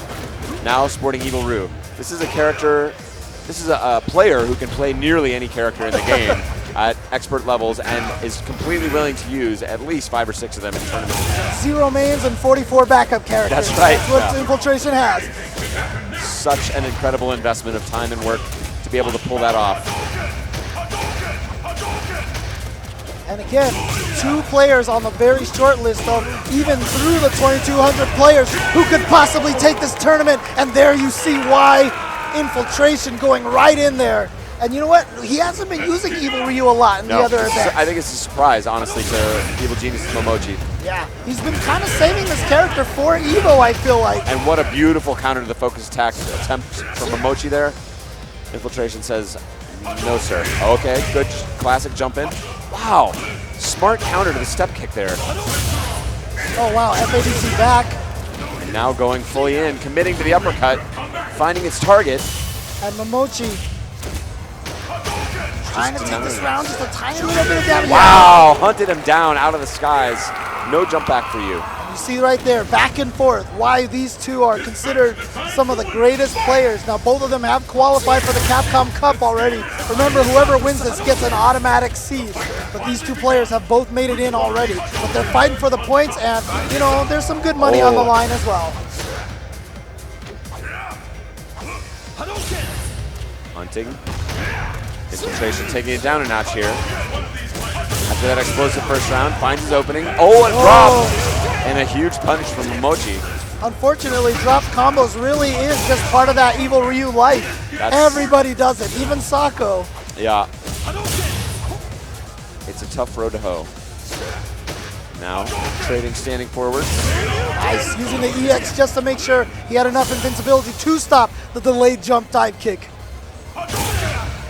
Smart fireball spacing. Neither man wants to overcommit here. Oh, and they both walked in to do the exact same thing. Yeah. Low forward fireball, but Momochi just slipping that in there right just a little bit quicker. Evil Ryu's low forward is a great tool, but not quite as fast as Ken's. Yes. And Momochi allows him to come out on top there. Infiltration, a previous EVO winner, Momochi having yet to be able to do that, but he did get top 8 last year. Beautiful cross up. Good pressure and great answer from Infiltration, not allowing him to get bullied. Oh, stand forward trades there, one after the other. Who wants to throw a fireball? Not it, not it. Oh, Yeah. Momochi goes for it first. Good dash in, finds the low jab, not able to complete. Oh, can he get the conversion? Wow! And uses the EX meter to get that extra damage. Big damage on that EX in the corner, into the juggle. Round 1 to Infiltration, he needs to find a way to get on the board here. Dancing, he really wants him to overcommit, but both of them have made it very clear that they don't want to just go for those fireballs right away. So he needs this dead time in between to make when they do eventually fireball as surprising as possible. You see how Infiltration, a lot of times that low forward whiffs, and it's not actually hitting Ken. It's because Momochi knows not to be too aggressive now. He's staying a little bit back, and now Infiltration probably has an invitation to walk forward a little bit more. Momochi shutting him down there immediately. Oh, surprise axe kick doesn't come. Snuffed up on Momochi. We've seen such brilliant counters. They're absolutely looking for everything. Every time Momochi has tried to use a focus, Infiltration has had a proper punish, whether it's the EX fireball, whether it's hop kick into Hurricane. Wow. Oh. So clean on the anti-air. Big risk on that. Can't get blown up by the EX Hurricane kick. Oh, and the whip punish into the same combo finisher from last time. When you see that they're crouching and they're far away, you have to do the low forward uppercut. There's this whole giant branching of combos that you want to do with with Evil Ryu, depending on distance, depending on whether standing or crouching, and you have to process all those options right when you hit low forward fireball, focus dash forward. You have to know exactly which follow-up to do. Infiltration doesn't want to get bullied, but was very successful with the approach, sort of the low-key, more conservative control approach he tried in Game 2, which allowed him to tie up the series. Again, best of 5.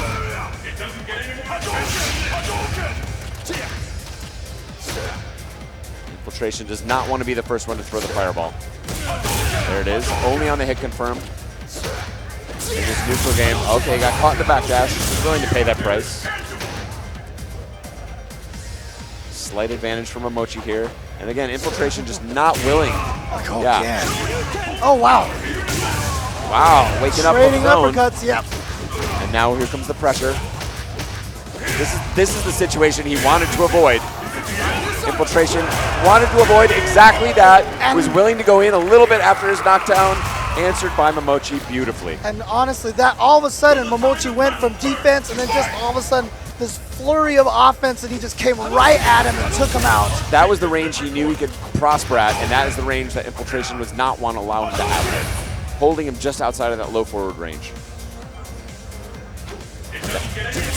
Stand back. Infiltration overcommitted there. Now Momochi able to punish. He knows he has the round advantage and the life advantage.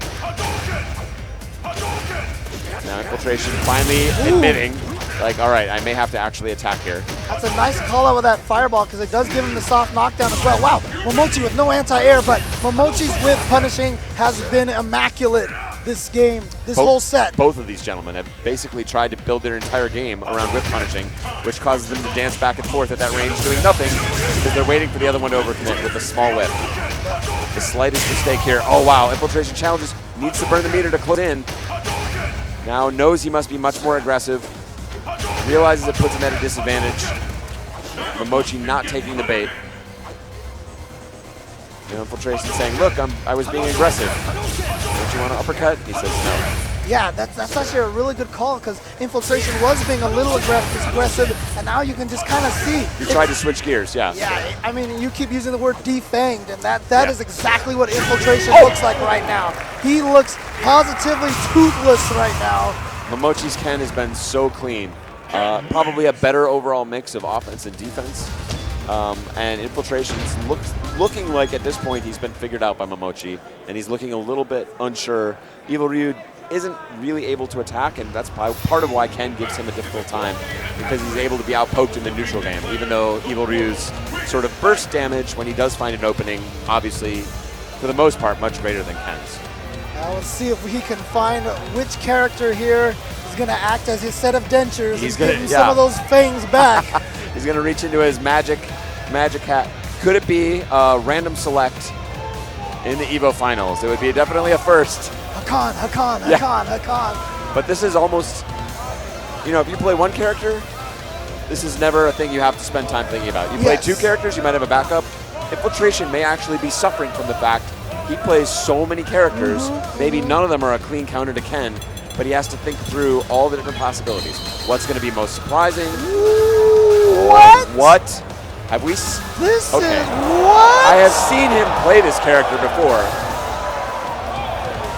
But he's locked in. Not on a world stage like this. Not in the biggest tournament of all time.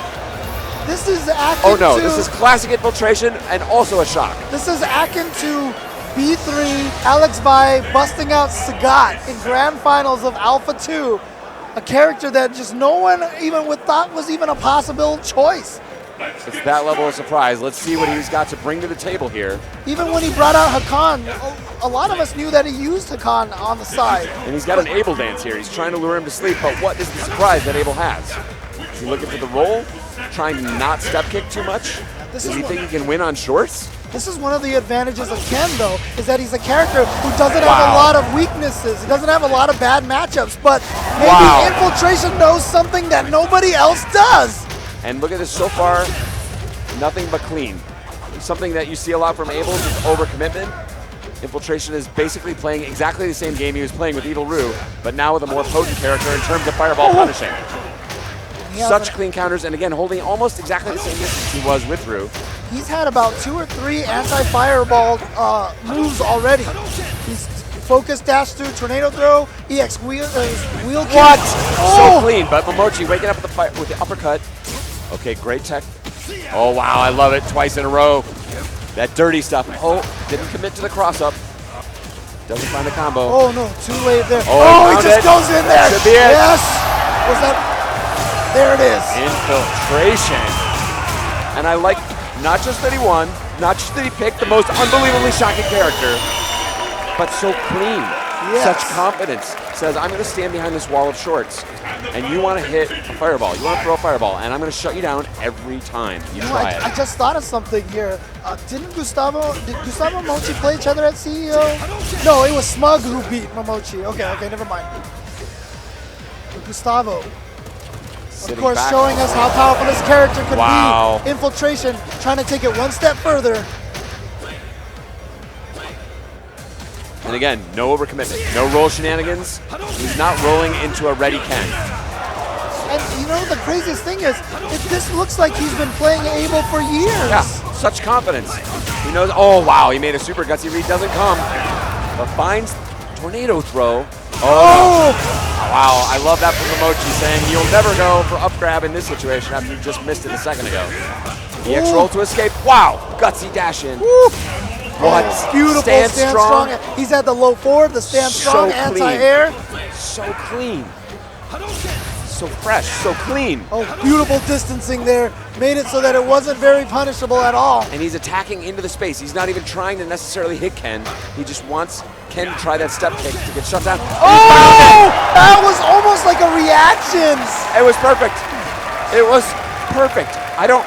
Now as Momochi, what do you do? Do you think about one of your own backup characters? Look, Momochi knows how to use a lot of characters too. We've seen him bust out Elena in Yes. tournaments. We've seen him bust out Evil Ryu himself in tournaments. But he just beat his Ken. I don't think Evil Ryu is the answer, but Elena could be a It could be. possibility. But this is the gamble that Infiltration has made.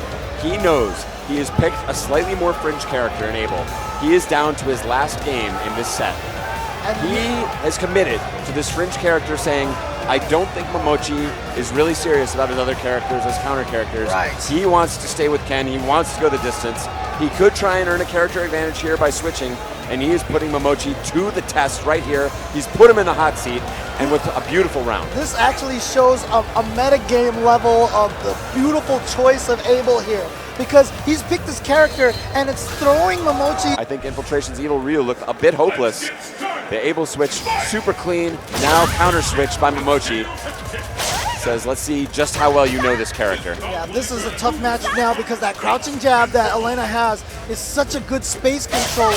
And you know, Abel's always used that stand short right Yeah. there. And stand short, I believe, is outclassed by Elena's. Oh no, some character unfamiliarity right there. But he we saw. drops the combo. Character unfamiliarity on both Yeah. of their parts. Now Elena also with some unusual, powers right through. Really empty jump armor. Incredibly smart. But this is what he's going to have to play against. Just the short, and then the surprise. Oh, okay. Oh, what defense. He says he's here to play. Wow. Wow, really? Committed to the level 3 Really? focus attack, and he's going to get the healing. That's the demoralizer. And now a long road in front of Infiltration as he stares at that life bar, newly refreshed by Momochi. At this And point- Momochi doesn't want to commit. I would not do any mallet smashes because somehow Infiltration knows that that's what that one block of meter is going for. So Infiltration may try to crouch fierce it out of the air into Ultra because that's the only way he's going to land the Ultra. So just don't go into the air. Do not go into the air. He doesn't want to overcommit, but he also knows, Infiltration knows he has nearly no way to attack in this situation.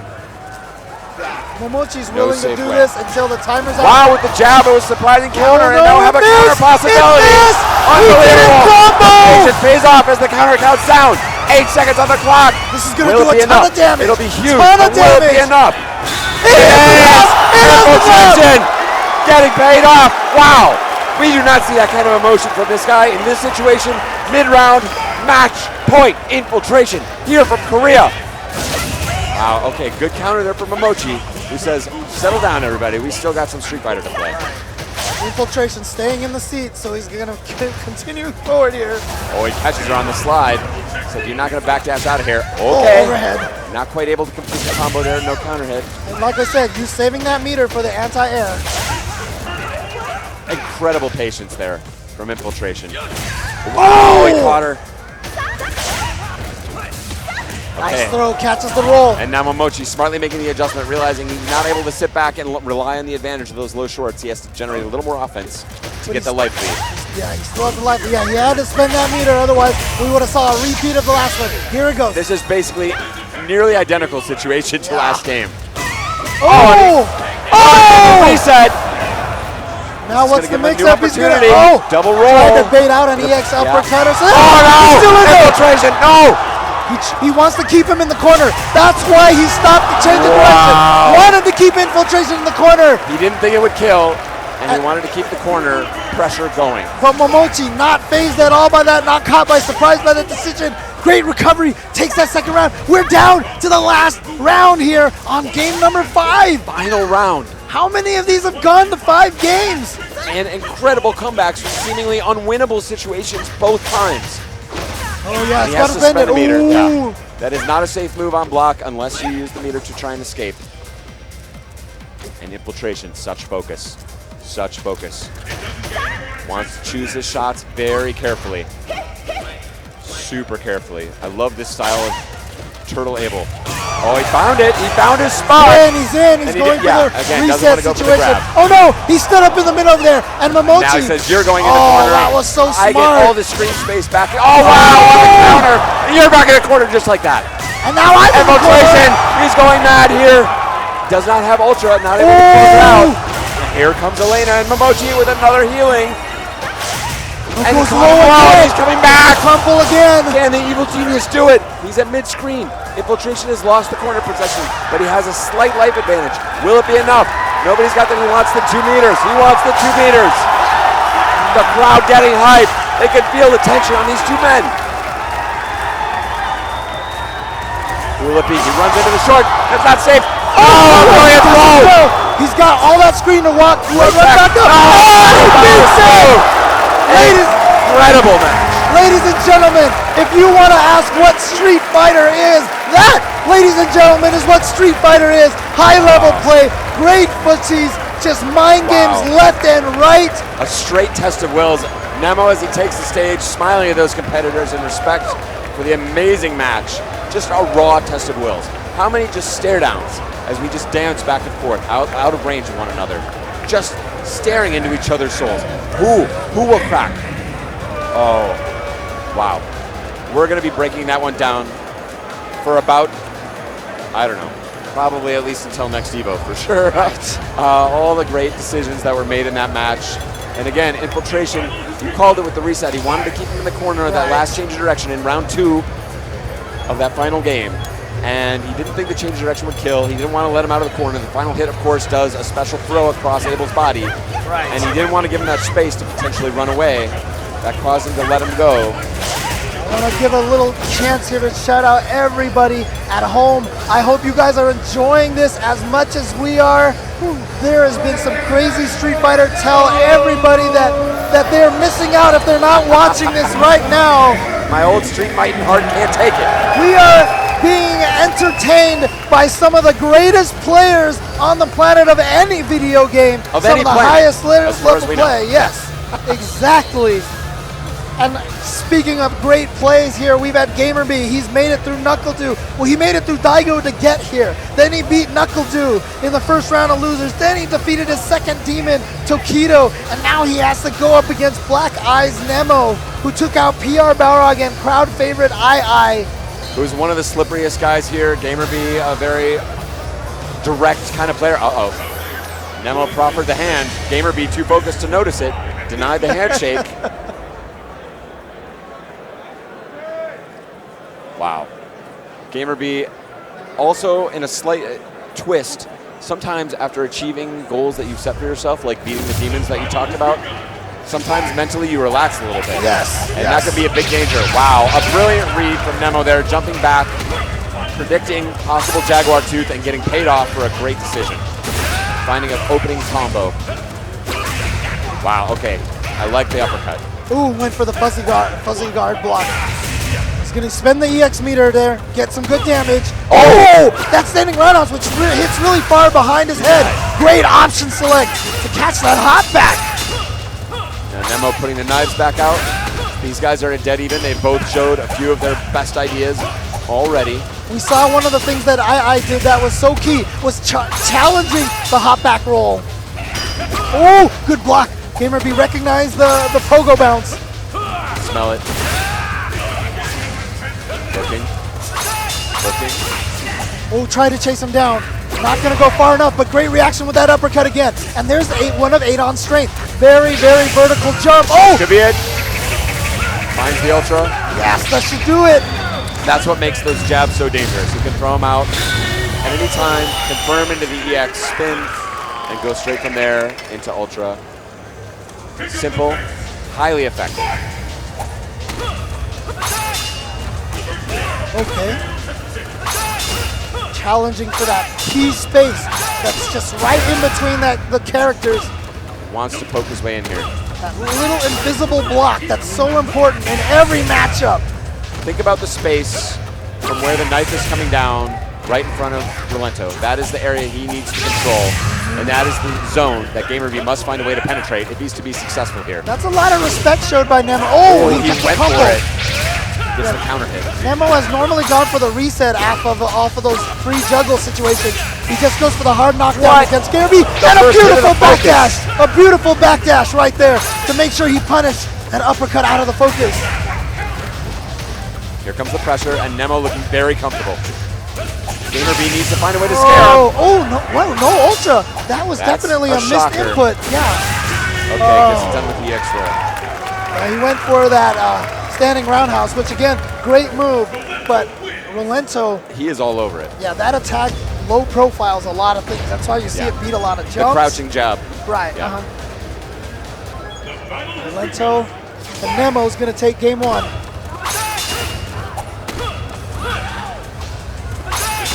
There's that zone. He's establishing that nice little isosceles triangle. It's a right triangle.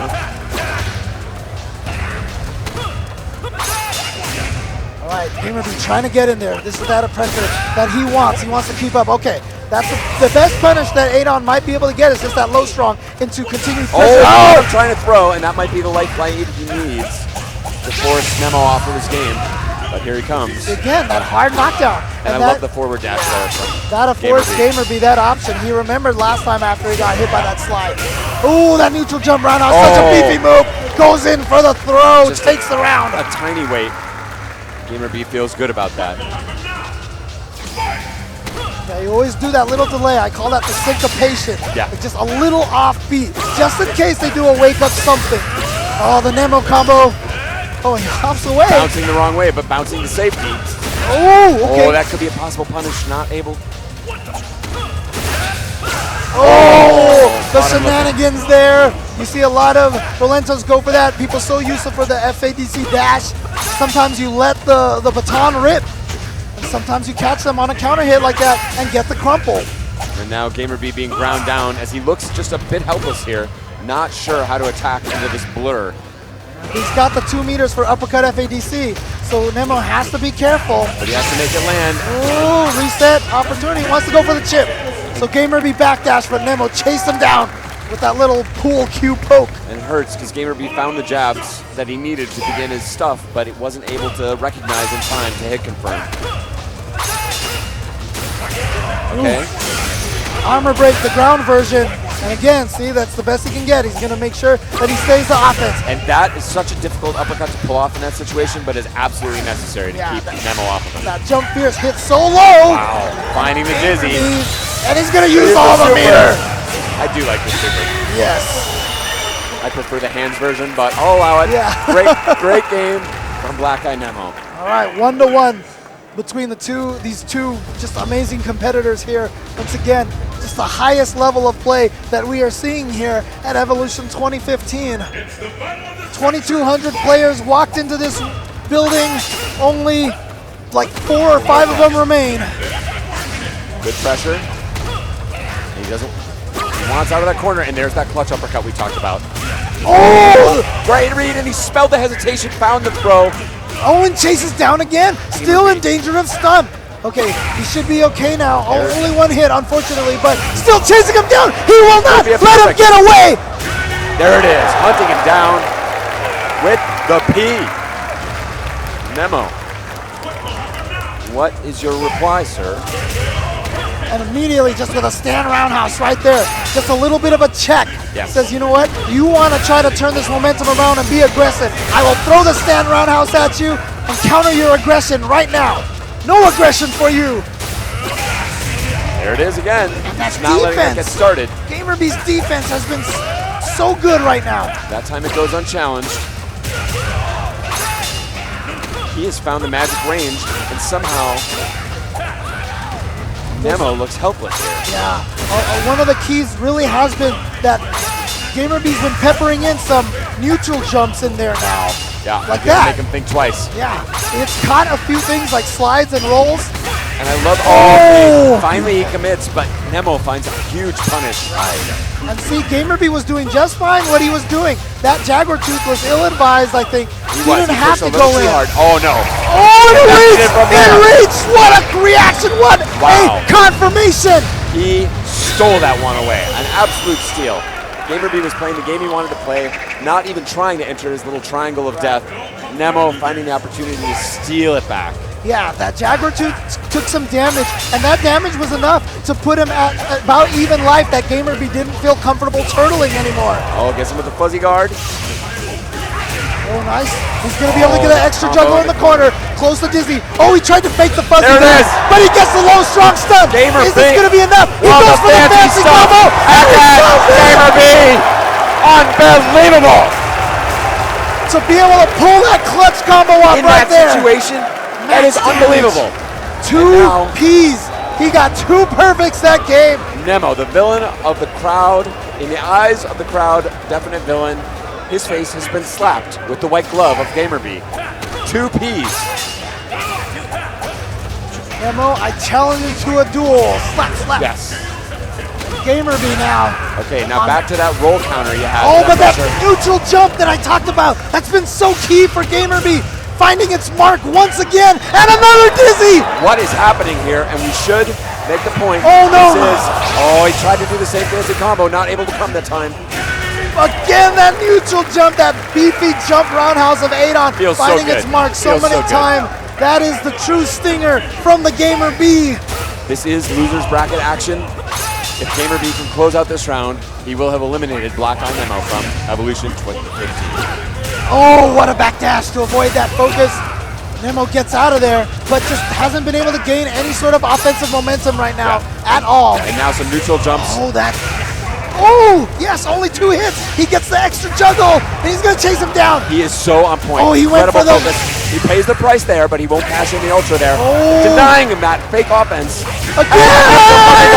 Gamerby. Instant overhead into it. EX Air Jaguar kick. It's going to be the combo. The Kung Fu Bao. Such respect. Wow. Is this the year? Gamerby has put in the work, has put in the time, has focused. But you know what? He finished second place. Do you know who he finished second place to at EVO previously? Tell us, James. Infiltration. And who is he facing next, James? Infiltration. The Deuce, you say? Oh, that wasn't a question. I'm sorry. The Deuce, you say? How about now? Infiltration. There you go. Question. I'm sorry. The Deuce, you say? How about now? Infiltration. There you go. No, he has to get through infiltration. But you know what? Infiltration. He is as dominant as he's been in Evolution Street Fighter 4 history. He still has only won 1 Evo. It feels true. like he's won like 3 of them. It's a guy we see all the time, puts in the work. But unfortunately, he has only taken the 1. You know how much this guy wants to get back there. When he lost to Momochi, you saw the wince on his face. It's true. So Infiltration, a mere one-time Evo champion. yeah, so you only won 1. What a scrub. I know. No. Can't believe But- this guy's even here, honestly. But you know what? Again, Gamerby hasn't been able to win an Evo yet. That's So- true. Momochi and Gamerby, this will be their first Evolution That's win, if they can close it out. Gamerby is walking the path. He has conquered his demons, as you pointed out. He has put in the work. He has ground his way to the top with a character that nobody thought was good at the beginning. He put his mark down.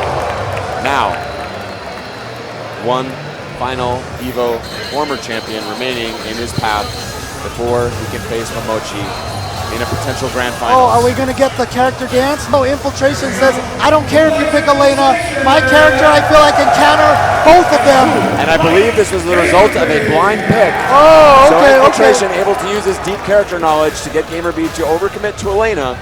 And Chun-Li is considered amongst the metagame masters to be a good counter, or at least a solid fight against Elena. Yeah, Chun-Li, one of the key things is she has really great buttons, great range that Yes. can fight Elena's buttons. You don't have to dash into range of Elena's oppressive crouching shorts.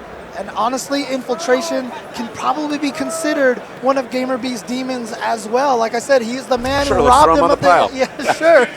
He's the man who robbed Gamerby of his Evo Championship of second place finish that 1 year. On the way to the top of the top, everyone's a demon, man. They must all be slain. One by one, giants must fall. And the fireball, of course, something else we should acknowledge as an important element of this offense. Elena, Oh, wow, there it is. just focusing The it up, focus back just dash, like that. yeah, that's the trick. we could be in for a long haul here. This game keeps up like that. Nice EX reversal. Okay, good king. Clean punish there by GamerB. Oh, love the stand roundhouse. Owning that space, saying, no, you can't just walk in here. You can see why this pick is working out so well for Infiltration so far. GamerB really just playing very defensively, trying to play this healing game, solid punish. and it's just not working.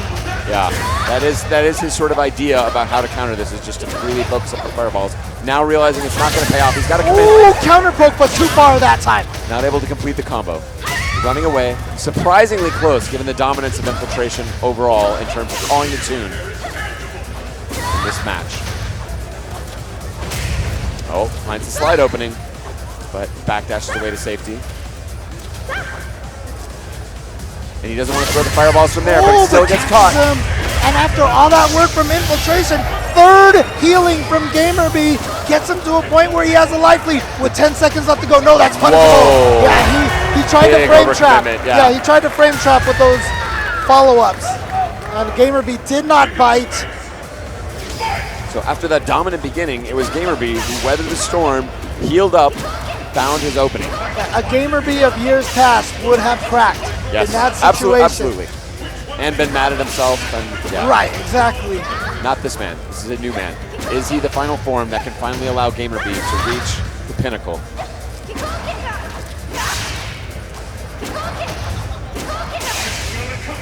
Holding the distance. Anything outside of low roundhouse range, he can throw fireballs. Oh, he knew he was going to get hit. He didn't even cancel it. He just let it rock. Because he knew it wasn't going to be a huge hit. And look at this.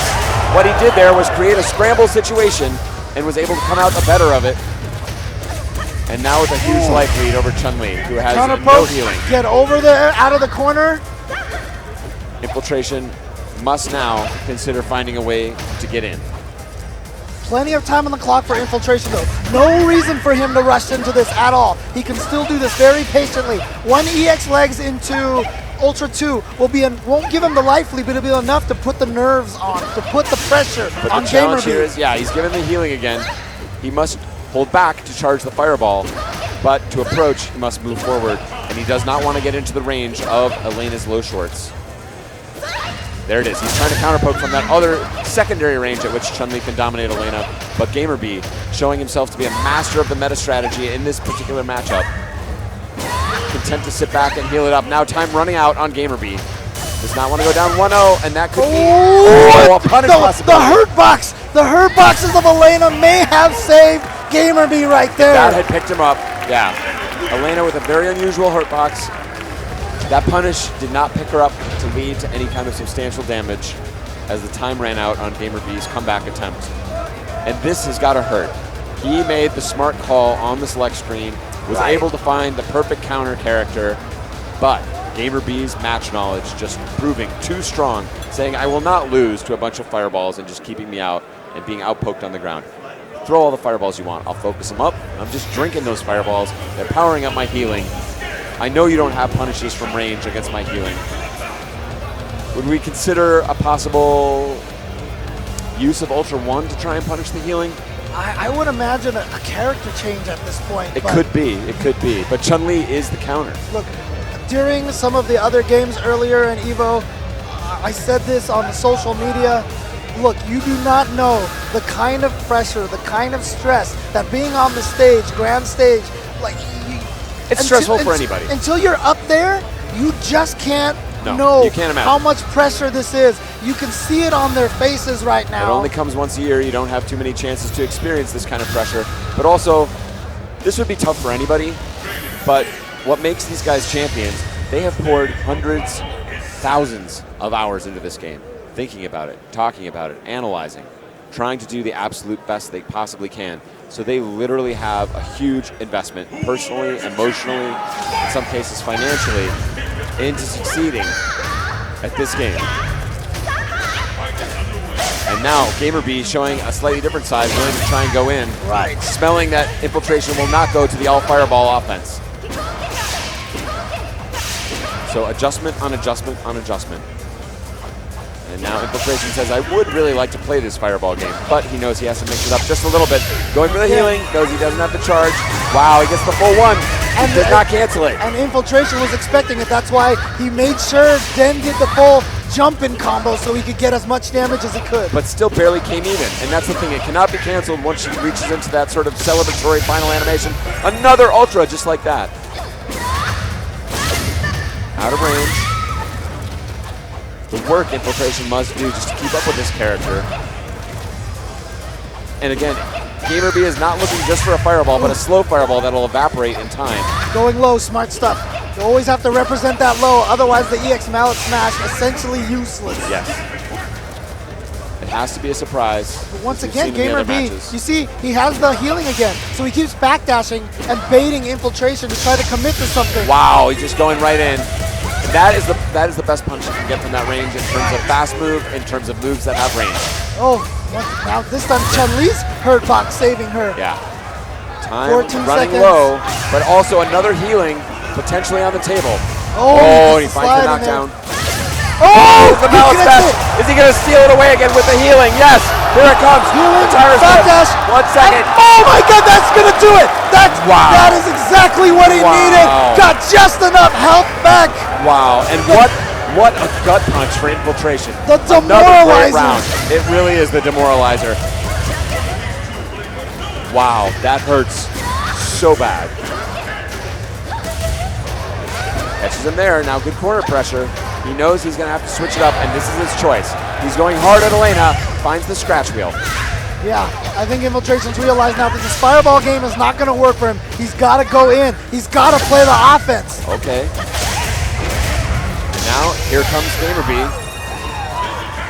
He's able to get just even after that incredible run. Okay, nice. Popping him out of the air. Good Yeah. anti-air. All right. Yeah.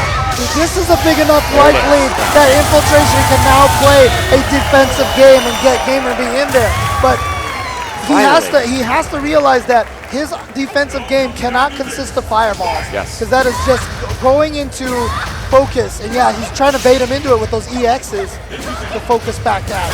Oh no, a little bit too hard on the offense. Gamer B had the same read. He said, you know what? He's coming in on me, so now I'm going to counter with my pokes. Beautiful back and forth here. Oh, he stood up. Oh, he wow. stood up. Oh, but Just like this, they're taking the offense right to one another. It's going to give him a lot of ultra, but put him back in the match. He shut down that he would have liked to throw a fireball there, but knows better in this situation. He knew better. Can't Gamer give B him that still with healing a life opportunity. lead, yeah, and he still has that healing locked and ready to go. And there's how he baited it with that back, with the EX fireball, was able to get some extra damage. And here we go, no. activates it. Is he gonna cancel it? No, he just lets it Wow. rock, and only a sweet punish. The mind games. Yeah, Infiltration didn't believe he was gonna let it go No. that whole way as well. Gamer B is in his head with that healing. And James, you asked me before earlier, is this man a demon? I would say yes. He's unkillable. Maybe Gamer B has become everything he fought against. The biggest demon Yes. of them all. With this vicious healing strategy. And again, he's built up the healing. He can just let it rock again, which is, oh, And no, the run crowd, too the many crowd is shocked. backdashes. Oh no, he had the opportunity. Great Trying to make it tech. happen. There it Time is. running out. Another healing. Just gonna let it rock. Shameless. Shameless with the healing. Again. And a back throw from Infiltration. Oh, again. Again. That's how he got him back in the corner. This is really key Even for on him. life. Time running out. 10 seconds. Oh, too no, far, too far. Good block. Can Infiltration run away? No meter for Elena. This is the key. That was There it it. is. That was gutsy. Infiltration gets to stand fierce. Anti-air. Jeez Louise. He is being pushed to the absolute limit here in terms of what he can take. How many times, how many life bars worth of damage does Infiltration have to deal to defeat Gamer B? Gamer B, such a good guy, such a nice guy. No one's nice on the Hard to battlefield. pull for him in this one. Yeah, this is,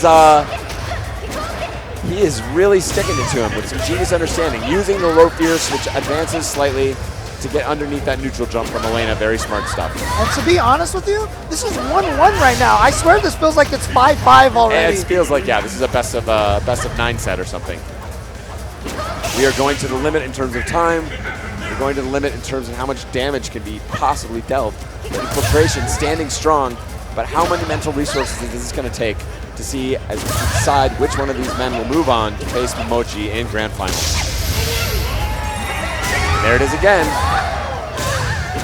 Infiltration with a pretty solid punish, not letting GamerB come all the way back into it. Oh. Infiltration switching it up here now. Oh no, Again, that's going screen back to that space. healing, and he chases him down. Solid punish, Yeah, but slight. Oh, that just went right through somehow. but not a huge punish. Scratch Wheel has some interesting properties in Hazanshu as well. Oh, baits it out. Oh, but a too little far. too far. And Infiltration's going to get the punish here. Huge life lead, gets him with the overhead. Did not have Ultra there to follow up those EX legs. Oh, he gets him. Just like this, He's going and to he's get coming safe back. Ultra. He's going to get a safe It's gonna healing. be even. No. Can take a few more hits now. Watch out for that EX Mallet Smash once again. He will not be able to heal Oh, enough life to there it survive is. this.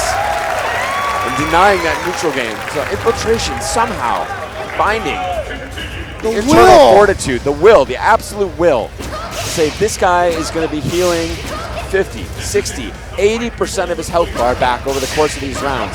I have just- found the right mix. I have to find the right formula of offense, of defense, of fireballs, of going in to crack this case. Yeah, all he's saying is, that just means I have to kill you twice around. I'm Yes. fine with that. I have no problem with it. Do your thing, GamerB. I've got it covered. Gets hit out of the air there. Nice situation. Ooh, very fortunate Wow, trade. GamerB not willing to be put on his heels. Wakes up the scratch wheel. Bold stuff. Oh, not a punish. Fail And punish. try- Try to frame trap again, as you talked about. Oh, not expecting that wake up, but again, the healing already go with Wow, punish. what a counter And poke and Ultra Ultra 2. 2. It's not going to be enough. And now the healing fully stocked, and he's going right at it. And only a stand strong Wow. punish. And he has the life lead now with that. Oh, good timing on that punish. Like we said, odd block stun catches a lot of people off guard. And who is this sorry character, Chun-Li, that gets only one Ultra per round? Like, that's not, yeah. It's ridiculous. Oh, that's it. Oh, no! no! Oh, no! He capped at the last SAPC, minute. Game and he goes for a complete. simple combo. Another mental break. This is, again, the pressure we talked about. The fact that he's having to kill this character 2, 3 times to get the job done. It is so mentally draining to have to kill this Unbelievable. character that many times. And he crouched just a little too early, maybe switched his mind about what he was going to do in terms of Yeah. anti-air at the last minute and paid the ultimate price. And that also is a benefit of that really odd jump timing from It is, Elena. yeah. Sometimes you don't have, reactions can help you in those situations, but if you do reaction timing, it's just going to whiff under her. And again, smelling that jab fireball Oh, that will and evaporate. no punish at all. And Elena is ahead, just like that. And now with that combo, she's ahead by a lot. Oh, great whiff punish again. Here comes Infiltration. Hazanshu A little and too the corner. far, though. It's a combo after the Hazanshu. GamerB wisely just doing nothing. He knows Infiltration doesn't want to overcommit. Says I can just chill back here and block. And his block cross-screen threat is basically that healing again, the demoralizer. Wow, huge damage, and look at this. Look at that. What do you do? Infiltration as we speak. The meta. The established meta of which character beats which character may be changing as we watch. Oh, and then just a crouching jab to finish it off. And you see GamerB there with a sigh of relief nod.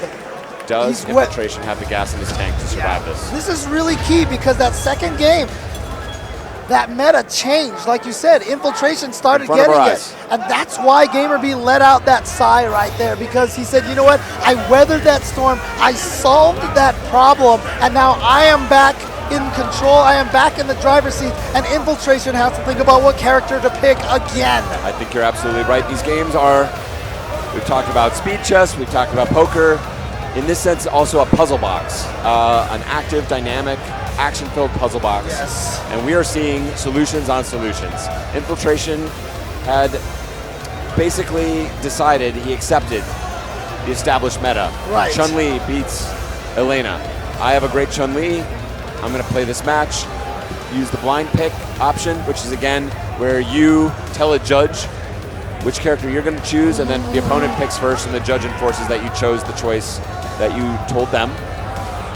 So a bit of metagame happening there. He made the right metagame call, and GamerB, with a relentless, I think dare say shameless, approach to just hanging back and using that ultra option he has again, the way he's doing it is the focus allows him to absorb the fireball, and that still powers up his ultra meter. Right. And he's able to just sort of fight from across the screen by not fighting at all.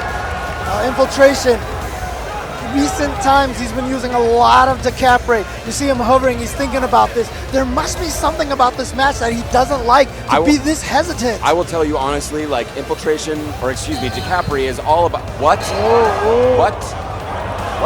Double what?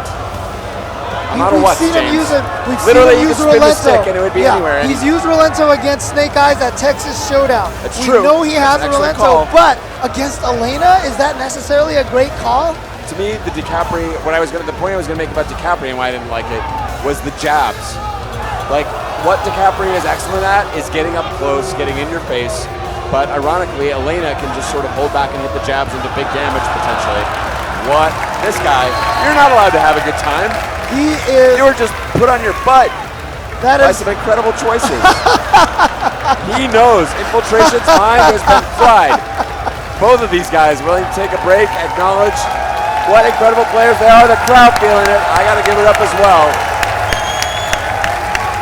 Evolution Gamer 2015 Ultra Street Fighter 4 action. Gamerby Infiltration Get taking hype. it not only to the max here in battle, but outside of battle as well. It's a hype select screen. Okay, now they're going back to the water bottles. Everybody, this is Street Fighter you cannot miss. What will be the choice? Some metagame hype right here. Tell everybody, gotta watch this. The clock has been called. The judges have called the clock on him. Tweet it out. 60 seconds on the clock. Get everyone to watch this. This is amazing stuff.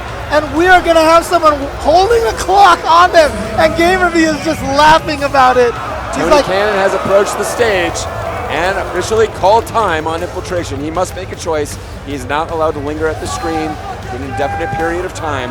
The opponent can call time. A judge can also call time. And that is what has happened. whoa. What? We thought we saw the last of Jury when II was eliminated. Just when you think Infiltration is out of surprise. What? Switching his buttons? Interesting. This Okay, is- okay. Okay, 3-kick and 3-punch button switch. Wow. Wow, just when you think the man with the infinite bag of characters is out of surprises. He's thrilled us in EVO Finals before with surprise choices. Here he is again. Nobody saw this coming. May the spirit of II be with him. Gamerby, of course, feels almost destined to reach this pinnacle. Can he be stopped? Here we go. Jury versus Elena to determine who goes the grand finals. Now here's the question. Is this same kind of meta we saw with Chun-Li going to be possible with Jury? No, Jury gets a little bit, she has a slower startup on the fireball, but a faster follow-up, and I think that may be the bet that Infiltration is making. And it might be just that simple. When the fireball comes out, he knows he can follow it in for much bigger damage. Gamerby dropping his combo, but then Infiltration not getting his cancel on the punish. Here we go. Oh, here's the it again, attack. yeah. But you know what? Jury can do probably a little more damage. A little more damage and a better, faster follow-up. Right, and no meter spent to get that damage. I love the slide from Gamerby back there, smelling a neutral jump and finding a way to slide it out of the air. Oh, Wow, trying reading to the counter counter. out of there. Another gonna healing in your happen. face. Oh, Shutting it down, but now an even match. And here comes the Feng Shui. the problem with landing that dive kick, though, that might have reminded Gamerby if Infiltration has a meter, he gets an EX dive kick from far.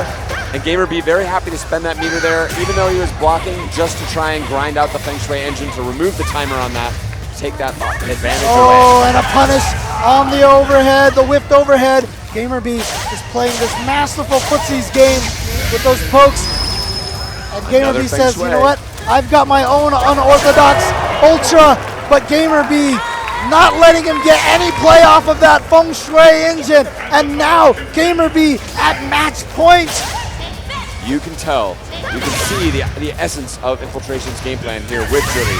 And it is a good idea, but does he have the execution to beat a player like Gamerby? Character who's an absolute master of the Elena match. Oh, he uses Wow. the counter to get out of the corner. Again, a big risk. But it is just not working. This is not working out for Infiltration at all. Gamer B's making all the right decisions. Ooh, try to chase him down. And I like that he's not trying to back. He's trying to threaten at all times. Stay just at that range. Wow.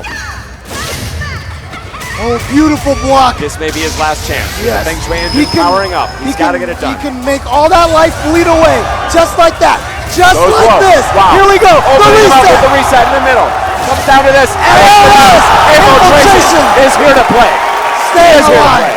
Just like I said, that Feng Shui engine, just, it's so much potential for damage if you pull out those resets. And what may be one of the longest matches in Street Fighter history in terms of clock time. He is going the absolute distance. Must win this round in order to take it to the final game. And now he's got Gamer B dancing to his tune, trying to come in and find a way through the fireballs. Oh, he switches up with a dive kick. I like it. Yeah, I'm surprised. Where's the focus backdashes that we saw from Gamer B before to get the healing? And He's not doing it at all. This match is coming down to as simple as, like, who is mentally in control? Who, you know, if Elena can make Juri come to her, pull it off. Okay, big stuff punish. here. He's going to heal after this. Yeah. Get some of his life back, and just like that, tied in life. Very conservative, though, showing a lot of respect for Juri. Watch out for EX Mount Smash. That was what he was trying to, show. But Infiltration did not bite. Oh, here it comes again. But Save position, challenge. Wow, he knew he could do it. oh, Great dash forward. Good challenge into the reset. Could it be enough? and the throw! Infiltration lives on. We are going to the final game. The final game. When Two everything, great champions. when everything looked like it was going Gamer B's way, suddenly it has turned around. And How like many I said, times can this happen in one set where it looks just completely hopeless for the other man? And then he swings back. Infiltration, give him a little back rub, like, sorry, dude. I know this is completely... Meanwhile, in the offing, we've got Momochi basically cackling, Yes. knowing that his two potential opponents are being completely drained of their life Yes. force by this grueling match. I'm almost positive that Infiltration leaned over to Gamer B and said, boy, this sucks. Gamer B looks like he is going to make his decision here to go with Adon. If he chooses Ultra One, he can easily react to a lot of the fireballs, the Fuhajin releases, That's and true. counter with Ultra One. Yeah. Infiltration, his die is already cast. He is not able to switch characters. You're only eligible to switch characters when you have lost. So it'll be advantage Gamer B on the select screen going into the final game. And will the clock be called on these guys again? They know they've been pushed hard. It's been a grueling match. I think they're understandably taking as much time as they can. And he is To going to do it. reset. Gamer B, known for his Adon. That is who he has basically pioneered in the course of Street Fighter 4. He's going to try to put it all on the line with this character. He's going home or he's marching to grand finals. What'll it be? Up against Infiltration in his seemingly endless character options, all of them played at masterful levels.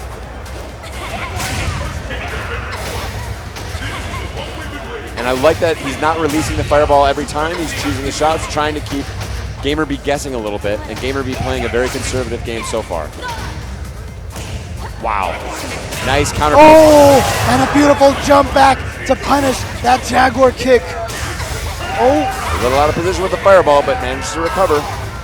Holding him, he wants to hold him at exactly that range outside of the standing roundhouse range, which is a really important button for Gamer B here.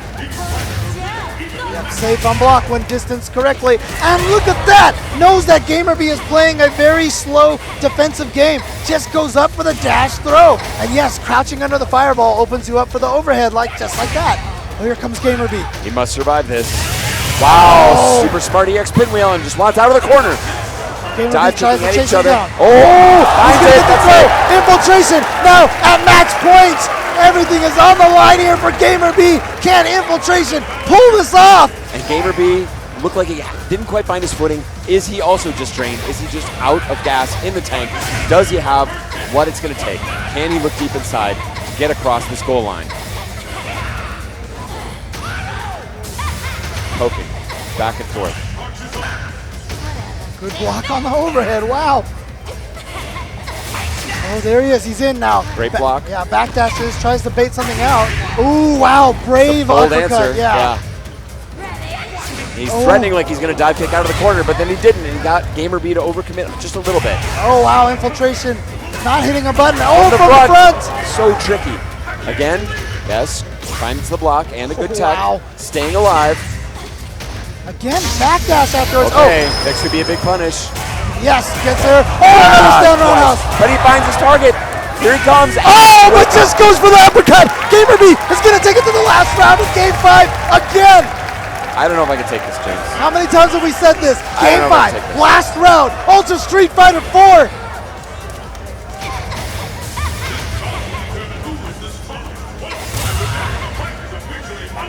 Dancing.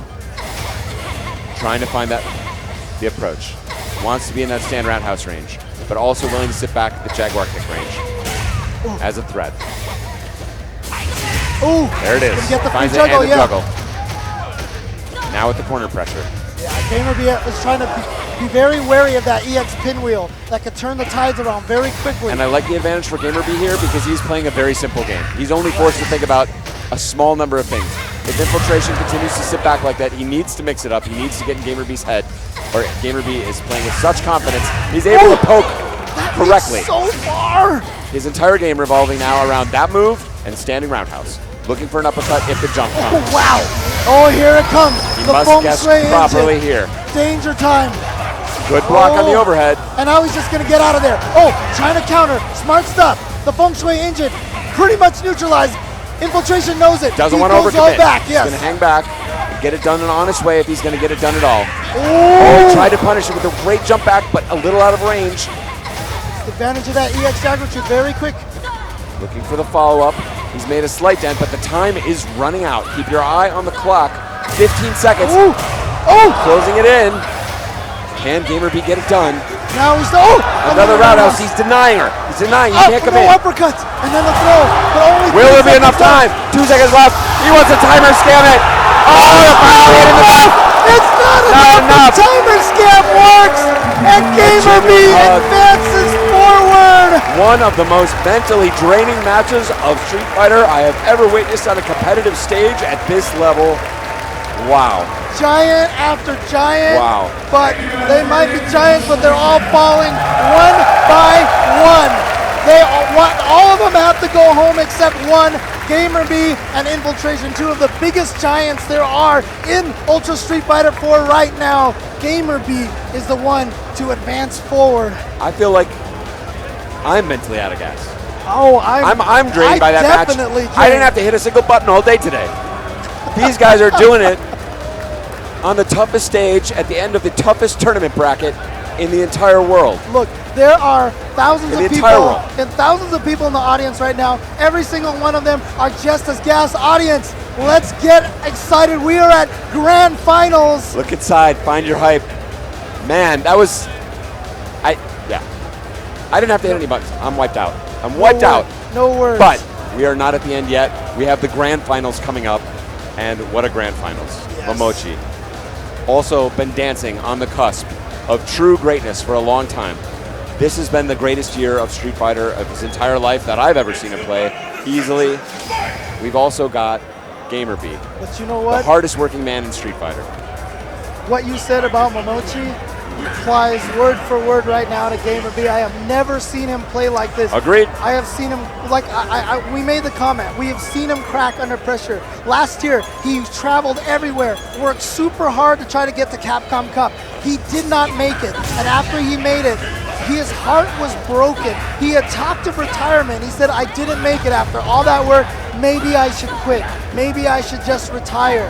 And then somehow that gave him a moment of clarity. Something, where he realized he was working too hard. And I noticed this at South by Southwest. And in talking to him, he told me, you know what? I realized that, one of the main reasons why I started playing this game is that it's fun. Yeah. I put too much pressure on myself. We talked about that. Yeah, it's hurt him. And so, even though he's putting a lot of pressure on himself here, I feel like the step back, thinking about it again, picking up Elena as a secondary character has changed everything for Gamer B. And here he is, grand final against Momochi. And of course, Momochi, there's just no words for how strong this player is. And what's tough about Momochi too, he's nigh unreadable. The way he Yes. switches things up, very difficult to determine consistent patterns. Patterns where you're forced to bet big in trying to spot patterns, whether you're going to uppercut, whether you're going to reversal, whether you're going to backdash. He's so tough and willfully switching it up. It takes a lot of fortitude to be able to try and penetrate that. I gotta also say, Gamer B with a huge heart, hailing from Taiwan, of course, a smaller place. He's a big fish in a small pond there. There's a lot of love in his hometown for his accomplishments. He's a national hero. They are, based on his accomplishments, which have not risen to this level yet. So if he can pull the big one down today, he's headed home to an absolute hero's welcome. Look, if he can win this event, I have no qualms about saying in all of the years of Street Fighter 4 at EVO, Gamer B has been the best performer. He's made the most top 8s. He's gotten second place one time, and if he can take this, then he is also a champion as well. I'll have to check the numbers, but we're going right into this grand finals action, EVO 2015. AverMedia's Gamer B up against Evil Geniuses Momochi, who is coming from the winner's bracket. That means he must win one of these sets.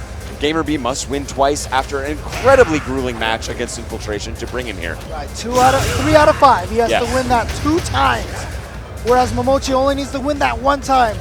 But that's why you struggle so hard to make it through the winner's bracket, so that you have this advantage. He finds his way in, picks up the next juggle. Oh, the tricky stuff. Oh, he tried to go for a throw for the stun. But you know what? Don't push too hard for the stun. No, it's all right, and he backed off. He was like, I'll go for the throw. Well touched by Momochi. Back off. I'm going to get this done in an honest way. And the hardest thing, one thing too, is that with Momochi and Infiltration playing basically a marathon there, Momochi, who's sitting there, might get a little cold. You know, he just came from a marathon. Yeah, he came from a great match versus Infiltration as well. But, you know, you watch this. Wow, what a reaction. I'd say if you gave me the choice, I'd rather be the guy sitting on the sidelines staying relaxed. But Gamer B looking absolutely on point. The neutral game fireball punishes have been fantastic so far. Here comes Momochi. Not letting him just come in with that EX spin kick. He just needs to get in with maybe a low forward EX. I don't want him to overcommit to chip damage here. Don't do it for the chip damage, or at least please wait till a surprising time. Time's running out. Yes, excellent. There it is. Excellent. There it is. A lesser player would have gone for a special move to try and chip out in that situation. Starts doing wall dive Momochi, yeah, exactly. Momochi would have been all over that. But Gamer B smartly resisting those temptations. Okay, that's okay. His uppercut travels so far forward that the EX Hurricane puts him out of position to punish. Oh, that was supposed to be an EX Jaguar kick. Did not get it out. Momochi will take that any day of the week. Palm neutral here. Interesting jump back from Momochi. Not sure if he was trying to bait out a Jaguar kick or not. And you see how many people here are playing Momochi from the same range. They're like Jaguars, hovering at the edge. Well, I shouldn't say Jaguars. I meant wolves, but the Jaguar kick came out. It was exciting. They're hovering at just that range outside of the fireball where they can react and punish, trying to shut down Momochi's offense. They also want to stay out of range of that step kick. They want to neutralize Ken's best weapon. That step kick is what gives him everything, and that is one of the advantages that Adon has, is that he does have the stand roundhouse, which can kind of mess it up, and at the same time, an EX Jaguar kick to punish fireballs from a little bit further out. Very dangerous, and that's why he's dancing back in there. He doesn't need to commit. Ooh, here we go. Here comes Momochi. Oh, wow, what a option. Oh, but he came out of the air. Wow. So on the ground, that would have closed it out for him. But because Momochi was in the air by just a little bit, that crouching strong didn't combo into the Jaguar uppercut. Rare mistime crosses up Hurricane there, did not catch Gamer B on its way down. Oh, nice. Okay. Challenge just goes with the uppercut. He knows he's got enough bar to make him safe. That time willing to get the knockdown and baits out the uppercut from Adon. Now, Gamer B started out very strong, but it looks like Momochi has wrest control of the match from Gamer B. We've seen Momochi do this time and time again. Wow. Smelled it coming the whole way. Good tech by Gamer B to stay alive here. But he must now go in. He's not going to be able to hover back at that distance. Oh, he is. All right. Wow. Okay. Oh. Oh, just a little. He was not expecting the step Yes. kick. He wanted to set up the guess. After you block this, am I going to uppercut FADC try and throw. or throw? Yeah. Right. He wanted to set that up. But Momochi smartly moving to a surprise position, causing that kick to whiff and the setup to fail. The battle has begun. Fight!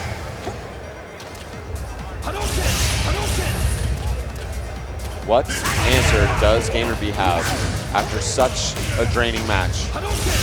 Does he have what it takes here to go the distance? He must win 2 sets against Momochi.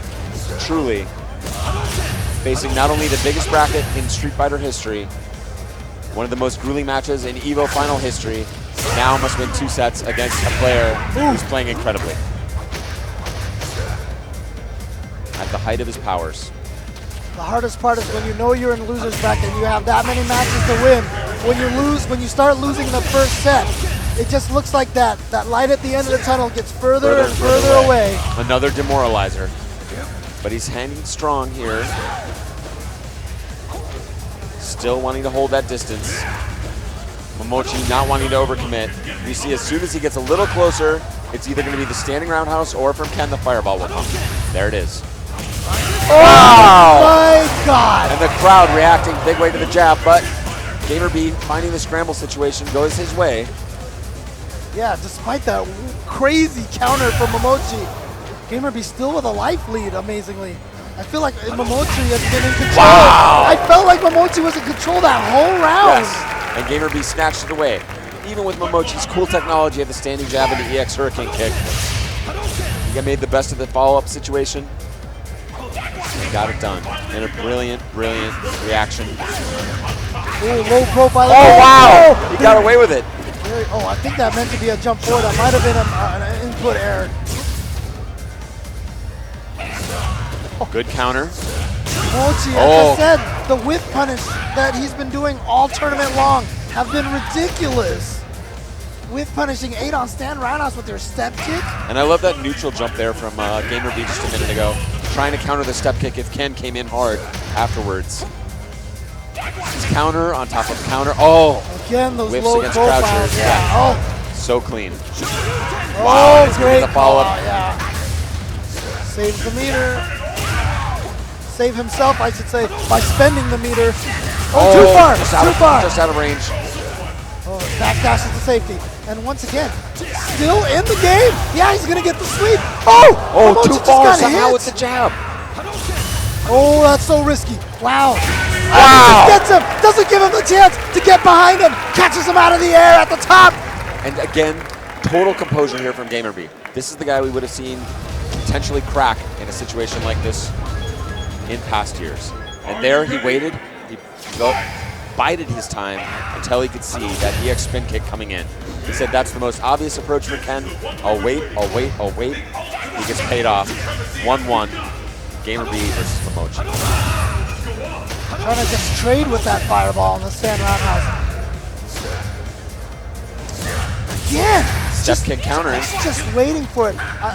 You know, GamerB might have to throw a few more stand jabs or stand shorts. Well, you saw him trying to mix it up and keep Momochi's mind on other things by going for the Jaguar tooth there. Gonna get the combo off of the counter hit step kick. Oh, wow, what a range on the throw.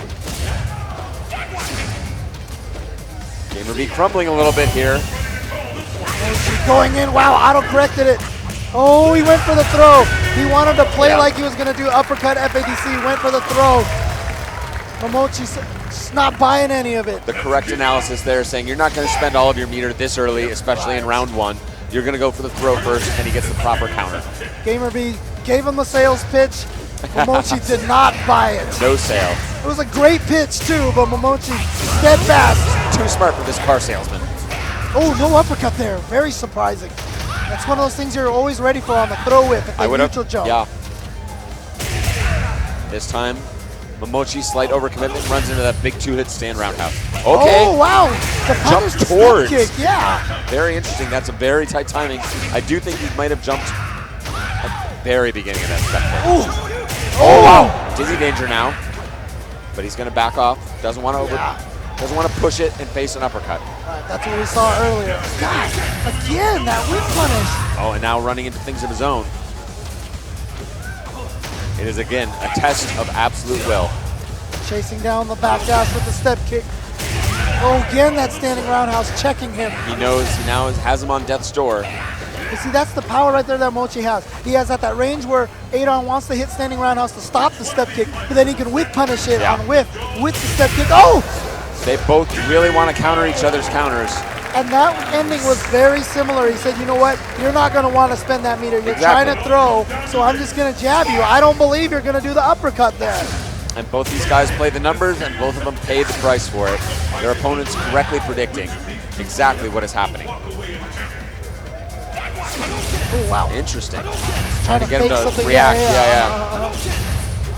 All right, Momochi trying to put the fireball back into his game.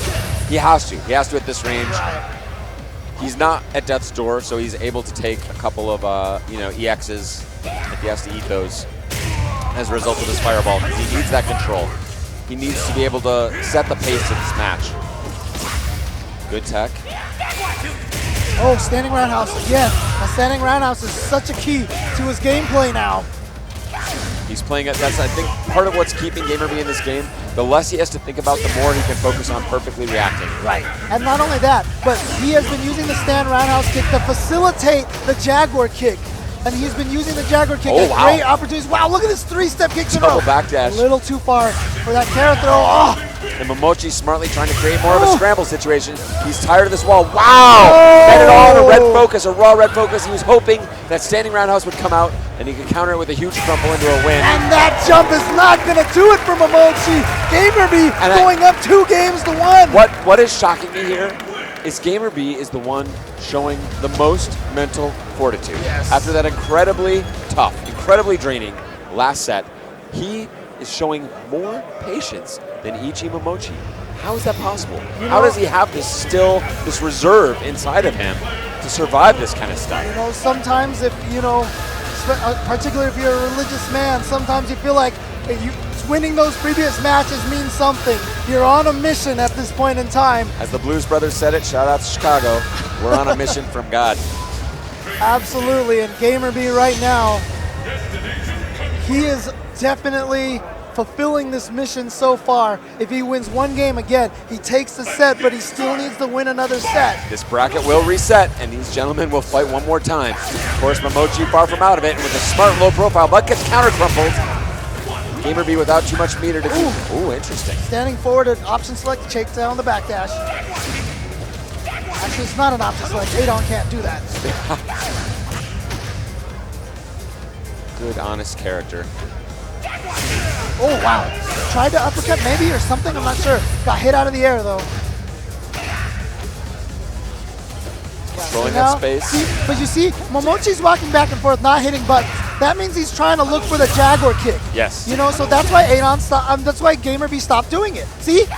Okay, now he's finally got in there. But Momochi also wisely recognizing that move not really reactable as such with the Dragon Punch. Right. Oh, wow, a jump backwards. Okay, great uppercut. Bottom out of position, and now corner switch. But Momochi finds the damage. Oh, gets him to spend. Oh, he caught him swinging. Oh, no. Wow. Oh, He's just going to chip him out. It's so smart. Wow. It's so smart. He knows he's on match point. He's willing to spend all of that meter to close out this round. I think both of us agree that is absolutely the right call. I'm really surprised Momochi didn't bet at all. When he landed that jump roundhouse stand jab, you can link stand jab into Ultra 2. Very hard. Very hard. I really expected that as well. I was very shocked when he went for step kick afterwards. Look at that, GamerB with all the right reads. He is getting Momochi to spend all of his meter on the blocked uppercuts every single time. Great throw tech from Momochi. Still holding fast here. Oh, wow. He tried to counter with a smart jump back, but instead gets hit with an uppercut for his trouble. GamerB making all the right calls. Yeah, even on that throw tech that we just saw. And Momochi looks like he's playing just a few frames behind. Just a few frames behind the pace. He's not quite able to hang in there so far, but he's far from out of this. Oh, no uppercut there. That's one of those just uppercut if you can. Oh, denied. GamerB has reset the brackets. You talked before about the light at the end of the tunnel, moving further and further away. Faced with the second set, faced with the challenge of infiltration, that light is getting brighter. It's getting closer. GamerB can feel it now. The light is in his eyes right now. He's being blinded by the light. Go into the light, Bruce. And Momochi thinking very hard about this. He's come a long way. This is the moment that he has been trying to get to all year long. And you can see, I mean, look how hard this guy's in. He has an automatic berth into the Capcom Cup just by being last year's champion. But that has not slowed Momochi down at how hard he has worked and how much he wants to win all these events, particularly this event, EVO. If he can win the previous Capcom Cup and he can win EVO, that just cements him as one of the greatest players right now at this moment. And you know he wants that, but you can see, look at him, he is in despair. He is thinking hard about this. This looks like, yeah, they look like tormented statues from an art museum or something like that. They're both feeling it. Absolutely. Shades of Dogura and Galileo from 2014. Take a look at the select screen. We've got Momochi making a new bet, saying, I did not like the way that Ken match went. I felt uncomfortable throughout. I need to make an adjustment. Looks like it's going to be Evil Ryu. Last year, our EVO champion started in the loser's bracket in top 8, worked his way match after match after match, became the champion. That was Luffy, perhaps GamerB, hearkening back to last year, realizing it can be done, using that as an inspiration for him to be able to take this event. That's been the history of recent EVOs, is characters that people had sort of underestimated really coming in and making their mark. This is it, ladies and gentlemen. The final set. The largest tournament in Street Fighter history. Thank you everyone again at home for tuning in to Evolution 2015. AverMedia's GamerB fought his way out of the loser's bracket. Now, this final set will decide your champion. Will it be Evil Genius's Momochi from Japan, or GamerB, who's fought so hard, nearly retired, but is now here and playing with his heart? Playing the Street Fighter of his life. Oh! I'm surprised at this choice. Oh, he missed the Jaguar kick. Oh, but then Momochi drops his the combo. But again, you know, that you can't really say much about that because that, like I said, that's the life of Evil Ryu. So difficult. You're just going to drop combos from time to time. I will say Evil Ryu has a slightly more difficult time in this neutral, but when he does find his opening, he gets much bigger damage than Ken. And that is the bet that Momochi has made here as we come down to the final match. Basically, you know, shout outs to Vegas, playing the pot odds. Yes. But betting on finding that hit. Yes. Betting on not just losing in the neutral situation, which is what he's on the verge of doing in this first round. Oh, here we go. Here it is. He must make it count. Oh, he's going to save the second one. Watch out for Chip. Watch out for Chip. Oh, he gets the throw.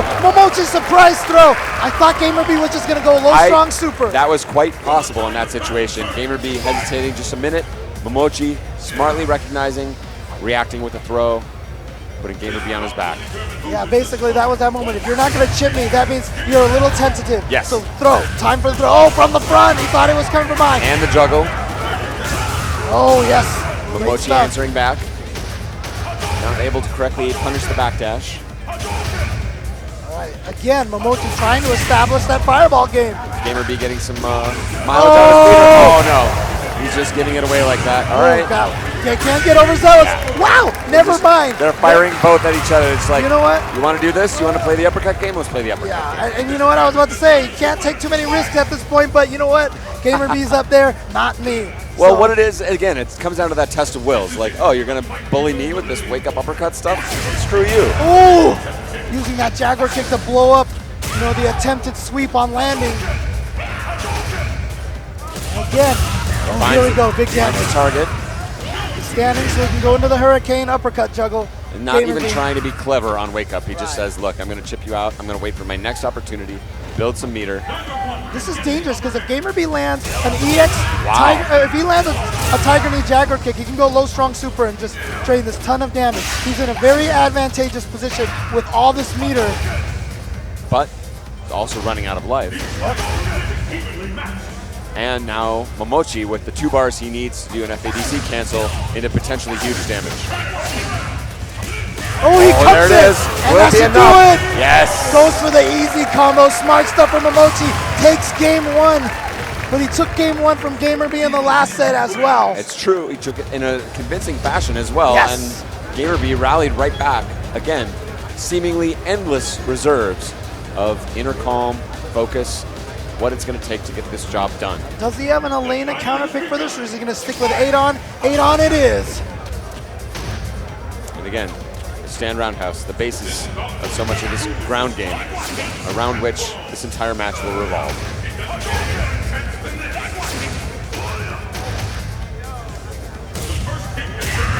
Oh, But finally, Momochi surprise right sweep. now, he is dominating the footsie game right now. Not sure what the difference between Ken. Ken usually has a better footsie game with the, uh-oh. Wow, Oh, with the smart ultra stuff. punish.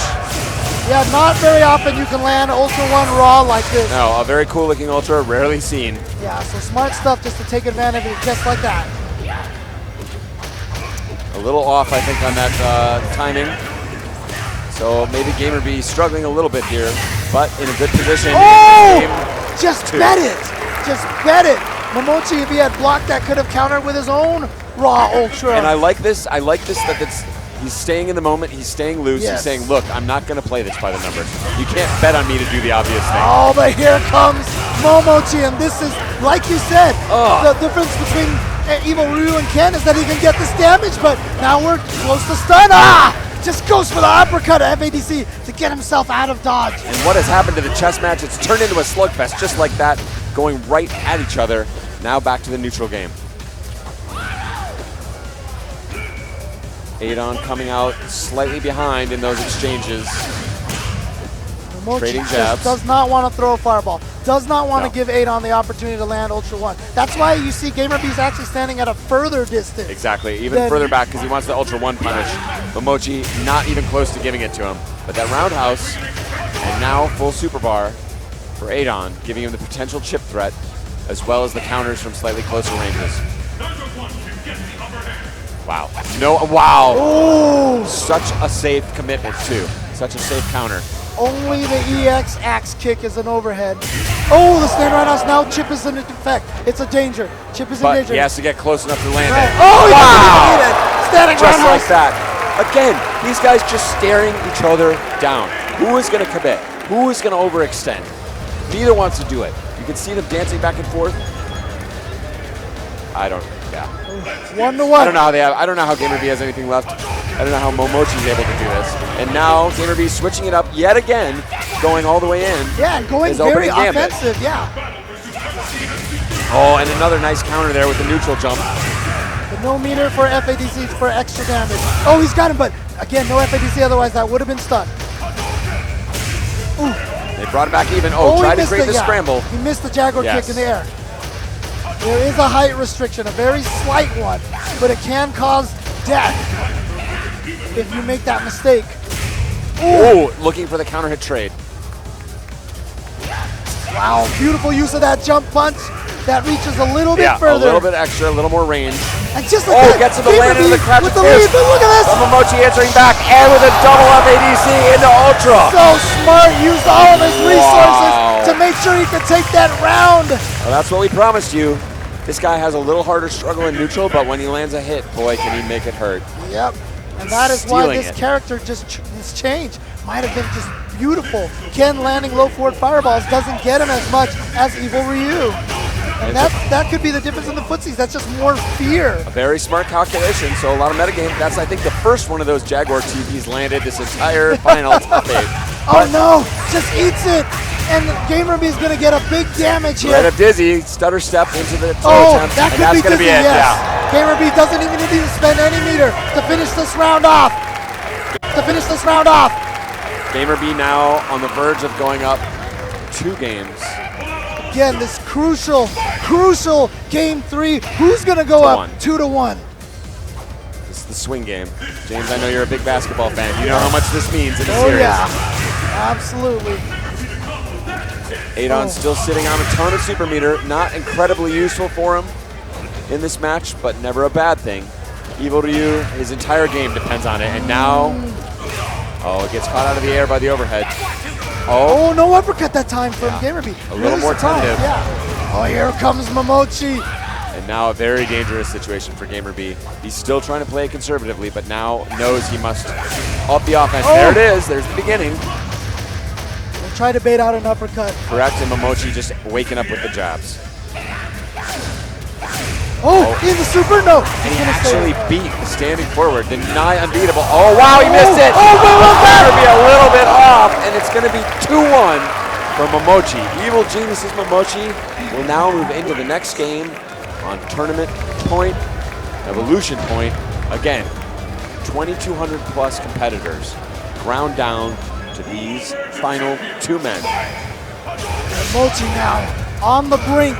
Gamerby having come so far, both literally and figuratively, to be here today. Oh, wow! A big drop from Gamerby, Left who a may lot of finally be damage running on- out of gas. Yeah, left a lot of damage on the table there. Oh, and silencing the uppercut with a dive kick, so smart. Yeah, again, run out of invincibility right at the beginning. So you do the dive kick to delay the descent of your jump. Correct. Gamerby wounded but not out by a long shot. Must win this game to have any more hope of his EVO championship. Oh, to the wrong beautiful. side. Just got a little too close. Maybe he was expecting a backdash. Momochi with Oh. a solid but conservative punish. Oh, too far, too far. Wow, And a great- big overcommitment. yeah. And again, Momochi showing consistent forward dash against those cross-up attempts from Gamerby. Oh! Just lets it rock. And now Momochi, tournament point, and you can see the life draining out of Gamerby. Final round, and he was setting up that opportunity, like, is he gonna demon in this Yes. spot? And then the uppercut came after just one beat. So beautiful. The meeting of the minds. Oh, and A just an little unsafe. uppercut right there. Gets some extra damage. The more damage he gets, the more that light at the end of the tunnel falls away. Adon still sitting on that super bar, but yet to find a great opportunity to use it. He's playing the game from so far away. That uppercut FADC is not on the table. Wow, a little bit of a drop. Oh, too far. And he was This could be crouching. it. He was crouching. This could be near the end. Oh, nice. The last chance, delayed wake up. Such no guts. super He's got to again. look deep inside to have anything. A rabbit must come out of a hat. That could be it. Oh, Red red focus. focus. And That could be the it. Can't Will it be this- enough? Will this It's be gonna move enough? right down to the line. Not The final quite hit enough does yet. not kill. What is next? Oh, he gets him out of the air. He gets him out of the air. Gamerby is taking it the final, the maximum distance. 2 games apiece. Final round, Evolution 2015. I am literally and figuratively on the edge of my seat. Yes. Gamerby needs Jump to in. win this. Take it to game 5. Oh. Risky fireballs. Again, Gamerby has shown already that he's had a pretty decent reaction on those EX Jaguar kicks. Very consistent, yeah. But at this point, the pressure so Ooh. high. Catches him hitting the button, Okay, wakes that up with time the he does uppercut. get the uppercut, yeah. Oh.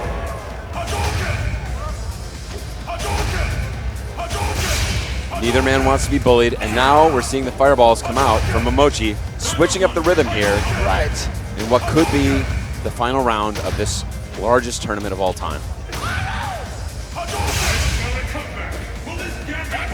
Oh, he here we caught go. him, Oh, but not yes. able to complete. Here we go. Big damage. He just has to commit to the Hurricane. Too far for anything more than that. Oh, but no, he didn't FADC that. Oh, he might not very have had to be. But here, no, What? again. Again, not. Why? The pressure so high. Oh, he Oh, caught him! He caught him! Gamerby Gamerby takes it going to the the distance. last game. It is down to the final game. Game 5 here. This is it. This is the last game. Ultra Street Fighter 4 Evolution 2015 Bally's Casino here. Planet Earth, USA. What is happening here, James? What is happening? How can Gamerby still be in here swinging, much less making plays like that? So clutch. The crowd now on its feet, chanting Gamerby. They know the work this guy has put in. They know the work ethic behind everything that's taken him this far. There is often at times when a giant audience like this feels the end coming. They felt it twice in that last match. And GamerB said, we are not done yet. We have one more game of Ultra Street Fighter 4 here to play in what might be one of the most Look at his epic face. grand finals Look ever. at his face. He looks on the edge of tears. He's shaking. Must find the composure. Shake. I hope both of these guys can play the best possible Street Fighter that they can. I cannot believe we are in this situation. Again, shout out to everyone at home watching this and everyone at the venue watching this live event, witnessing this live, this epic match between two of the strongest competitors we've ever seen. Oh, getting him to land on the slow fireball. Chasing Finding another back purchase. dash, but not the full combo again. Yes. Important drops, but it's all going. Now, GamerB got away with that a lot before. I can't believe Momochi's still going to be throwing out those moves in neutral. Right, those low forwards, yeah. He's got to earn it on the ground, and his knockdown follow-ups have not been getting paid off. But here comes Momochi. He's Guesses trying throw, to take eats this the right step back. forward. Can Momochi steal it after GamerB has come all this distance? Again, he is pushed to the limit. He must find a way to win this round. Stay in it. Is GamerB gonna have to climb the steepest mountain? Taken down once again, the tournament point for Momochi. He has to win these 2 rounds. Oh no! No, James. No, James, not like this. Not like this. No. Oh my God. Oh my God. Yeah, This is an unbelievable situation. GamerB doesn't know what to do. He's like, what's the rule? Do I get a round or do I take the game? He may take the round, but he might not take the game. The rules here, this is absolutely unprecedented. James, I can't take anymore.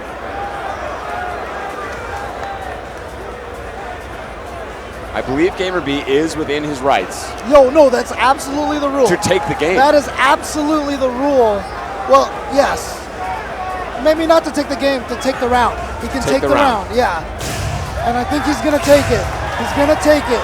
Oh, he's just gonna punch him down to even life, and they're gonna go from there. That is sportsmanship. Is an unbelievable, literally unbelievable display of sportsmanship. Oh no, This is in fact what's he's happening. just knocking him down lower to help so he cannot build any more meter. So he's gonna take the And round. he's gonna let the time out. Yes, yes, yes. But This you know is- what? What this would is you do in this unbelievable. situation? You cannot blame GamerB for taking this round. No, I mean it's literally you can't just jump back into the match. And Momochi, obviously, it was a clear situation. The rules are very clear, and we are going to go. Oh, this is a problem. Momochi's controller This paused on him stick. again. Yeah. So he's having a stick difficulty at this stage. I don't. I can't even believe this. I'm speechless. At this point, to have some sort of major stick malfunction that now has cost him literally a potentially tournament-winning Round. And now we're seeing elements of that again. And literally time is running out on Momochi to be able to possibly pause the game and try and address the stick problem between games. And what does this do to your confidence as well? To have your stick sending a signal. Yeah, it seems All right, like so they we are are going to pausing. give him. Yeah, they're going to give. He's going to be given time to see if he can figure out what's wrong with the controller right now. This, That's Choco Blanca, of course, up there, it is literally unbelievable. Yes, they are trying to help him out. Maybe try to find a replacement joystick of some dynamic sort. duo. And in both cases, neither one of these competitors wants this. Yes. But this is just Too much literally is on the unbelievable. line. Too much is on the line. Literally Look, unbelievable. Momochi has already qualified. Like I said, well, actually, GamerB has officially qualified now, whether he wins or loses. I do want to point that out. He is in the Capcom Pro Tour guaranteed right now, because even if Momochi wins, he's the next highest finisher. So he's in Capcom Pro Tour, but there is a lot of money on the line. There's so much at stake here. This is it. I mean, this is the biggest tournament in the entire world. History. By a mile. History. The greatest players are all here. They are all grinding their way through one another, trying to climb this unbelievably giant mountain, and to come this far, to be on the precipice. And now, faced with this kind of technical challenge, literally every challenge possible, imaginable has been thrown at these guys. And now this. This, I can't imagine what they're going through. Chocoblanca's like, sorry, no one has a stick here you can borrow. Really? In a room? Okay. He is. Yeah. He is searching for a new controller. But again, the intensity that both of these guys had going into this, what happens now? Can you recapture it? You must. You're challenged that way yet again. right. You must find that focus again. You must center yourself and say, I've gone through all the best players in the world. And this is such a disruption to both of the players. It's Your muscles are tight, your nerves are frayed. And at the same time, Momochi's lucky that this has not been worse, that he was able to recognize what was happening, Right. possibly with the cord or Right. whatever signal was causing the pause to be sent to the machine. He's lucky that that's been ascertained now, because it could have, for as amazingly, hard as this has been, it could have been worse. It could have been the last round. It could have been the last round. Right. Here we go. And that's a position that, obviously GamerB doesn't want that as a final resolution. But the time will now count And down. here it is. And we are going to go to the Last final round. round, Evolution 2015. This is it. GamerB opening. Look at the He's start. found that focus. And Momochi will not be pushed off. Looking for that wake-up uppercut and finds it. I was debated out from GamerB as well. Like, the tensions are so high now. Back to the neutral game. They both fired out right at the beginning. Shooting hard. Representing the fireball, that he needs to control that space and keep him out of that stand roundhouse range, but at the same time endangering himself by throwing every fireball. Ooh, no whiff punish. A little bit slower. Oh, there's that stand roundhouse again. That is just giving 8 on. Oh, New no technology. Final round. Oh, gets the sweep. Tries to bait something out. Oh, the counter. Oh, counter hit. There he is. That could be it. That's it right there. Momochi. Momochi is He's yours. gonna take it. Evolution. He is your 2015 Evolution 2015 champion. Ladies and gentlemen, we have literally seen it all. That's it. We've seen it all. That has been the most eventful, epic grand finals Maybe I've seen. one event too many. GamerB, heartbroken, crestfallen, taking it to the edge as far as he could go. Took it all the way to that last round to lose it in that fashion. But it is now I have no words. Momochi's time. It is Momochi's day. It could be Momochi's year. Like I said, he is the 2014 champion, and you see even Infiltration walking up to GamerB. Everyone knows how hard this man works. And again, for the necessity of keeping composure in the game, and now the necessity to keep composure here, you can't help but really feel for GamerB in this situation. He has worked so hard, overcoming so much, and then to be faced with this final wrinkle as Eiji Momochi strides off the stage, the champion. It's rough because this is Momochi's time, but It seemed like this was his year. It's hard for us to stop talking about GamerB, and there you see GamerB's fiance in tears at this result. Completely understandable. Oh yeah, absolutely, absolutely. Very, very difficult ending. And she walks up and gives GamerB a hug, an embrace. She knows how hard he's fought for it. But you know what? He does go home with a lot of points, a lot of money, and an automatic bid into the Capcom Pro Tour. It's not the last we've seen of GamerB. Yes, Yeah, absolutely, And I hope this gives absolutely. him the encouragement to know that he doesn't need to be thinking about quitting, that his hard work has indeed paid off. That last match was a extremely tough one, but he went literally as far as you can go, right to the very last round. And the crowd on its feet for GamerB A lot of respect. He can come out of this in, I think, a very good position. Certainly, he's earned a lot of fans for his incredible play here today. Yeah, and like He's made a lifelong fan of me. There's no question about that. It's so rough, like I said, because he is the story of the event. Even though Momochi won, you see they're chanting his name. You know, part of me feels kind of bad for Momochi here, but Well, it's just a difficult situation. yeah, it is. But you know what, GamerB, like I said, story, you know, player of the Street Fighter 4 tournament, definitely poured his heart and soul into it, and that heart and soul is always the drive that impresses me the most about all of these players, to see how hard they strive for this. Well, you see the emotion in this room. Oh, that guy's always smiling though.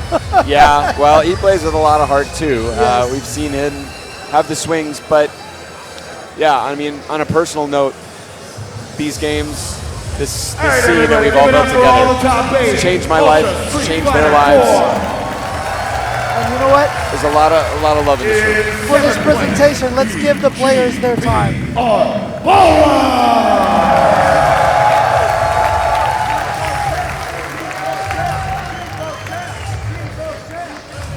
Also in 7th place, Liquid Knuckle Dude.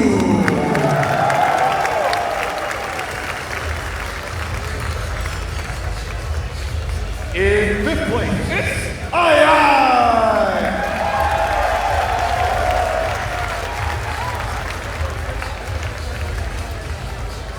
Also in 5th place, Dirty Tokido.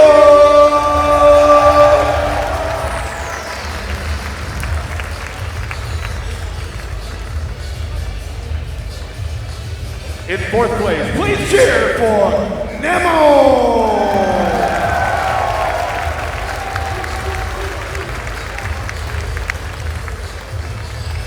In 3rd place, previous EVO champion, Infiltration!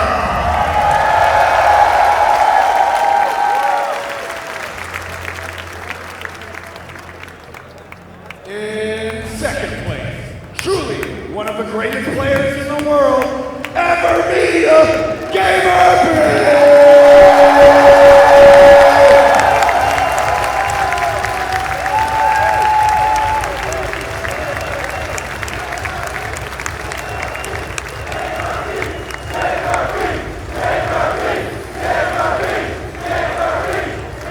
And in 1st place, the new world champion, E.G. Momochi!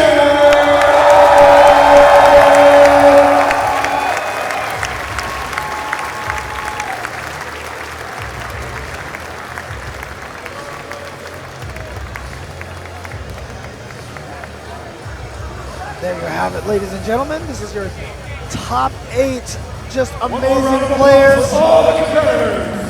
Momochi showing that he is truly on top of the game right now at this current age and time. Beautiful gold sticks. Yes, Yeah, amazing prize. Something that you can keep and treasure for the rest of your life. I'm out of gas, man. This has been such an emotional ride. To see all this come together and happen every year, again, the product of so many different communities, so many parts of every community, all coming together in their own way. PR Balrog, hell of a guy. Everybody here in this room making their own contribution, everyone at home, each one of you making your own contribution. It wouldn't be possible without everybody. So, You know, I hate this. It's like almost a cliche now. It's like almost a joke now. But you know, it's so hard not to get emotional. We should have like instead of a staring contest, we can have a crying contest. We'll just talk about Evo until one of us cries. It's crack.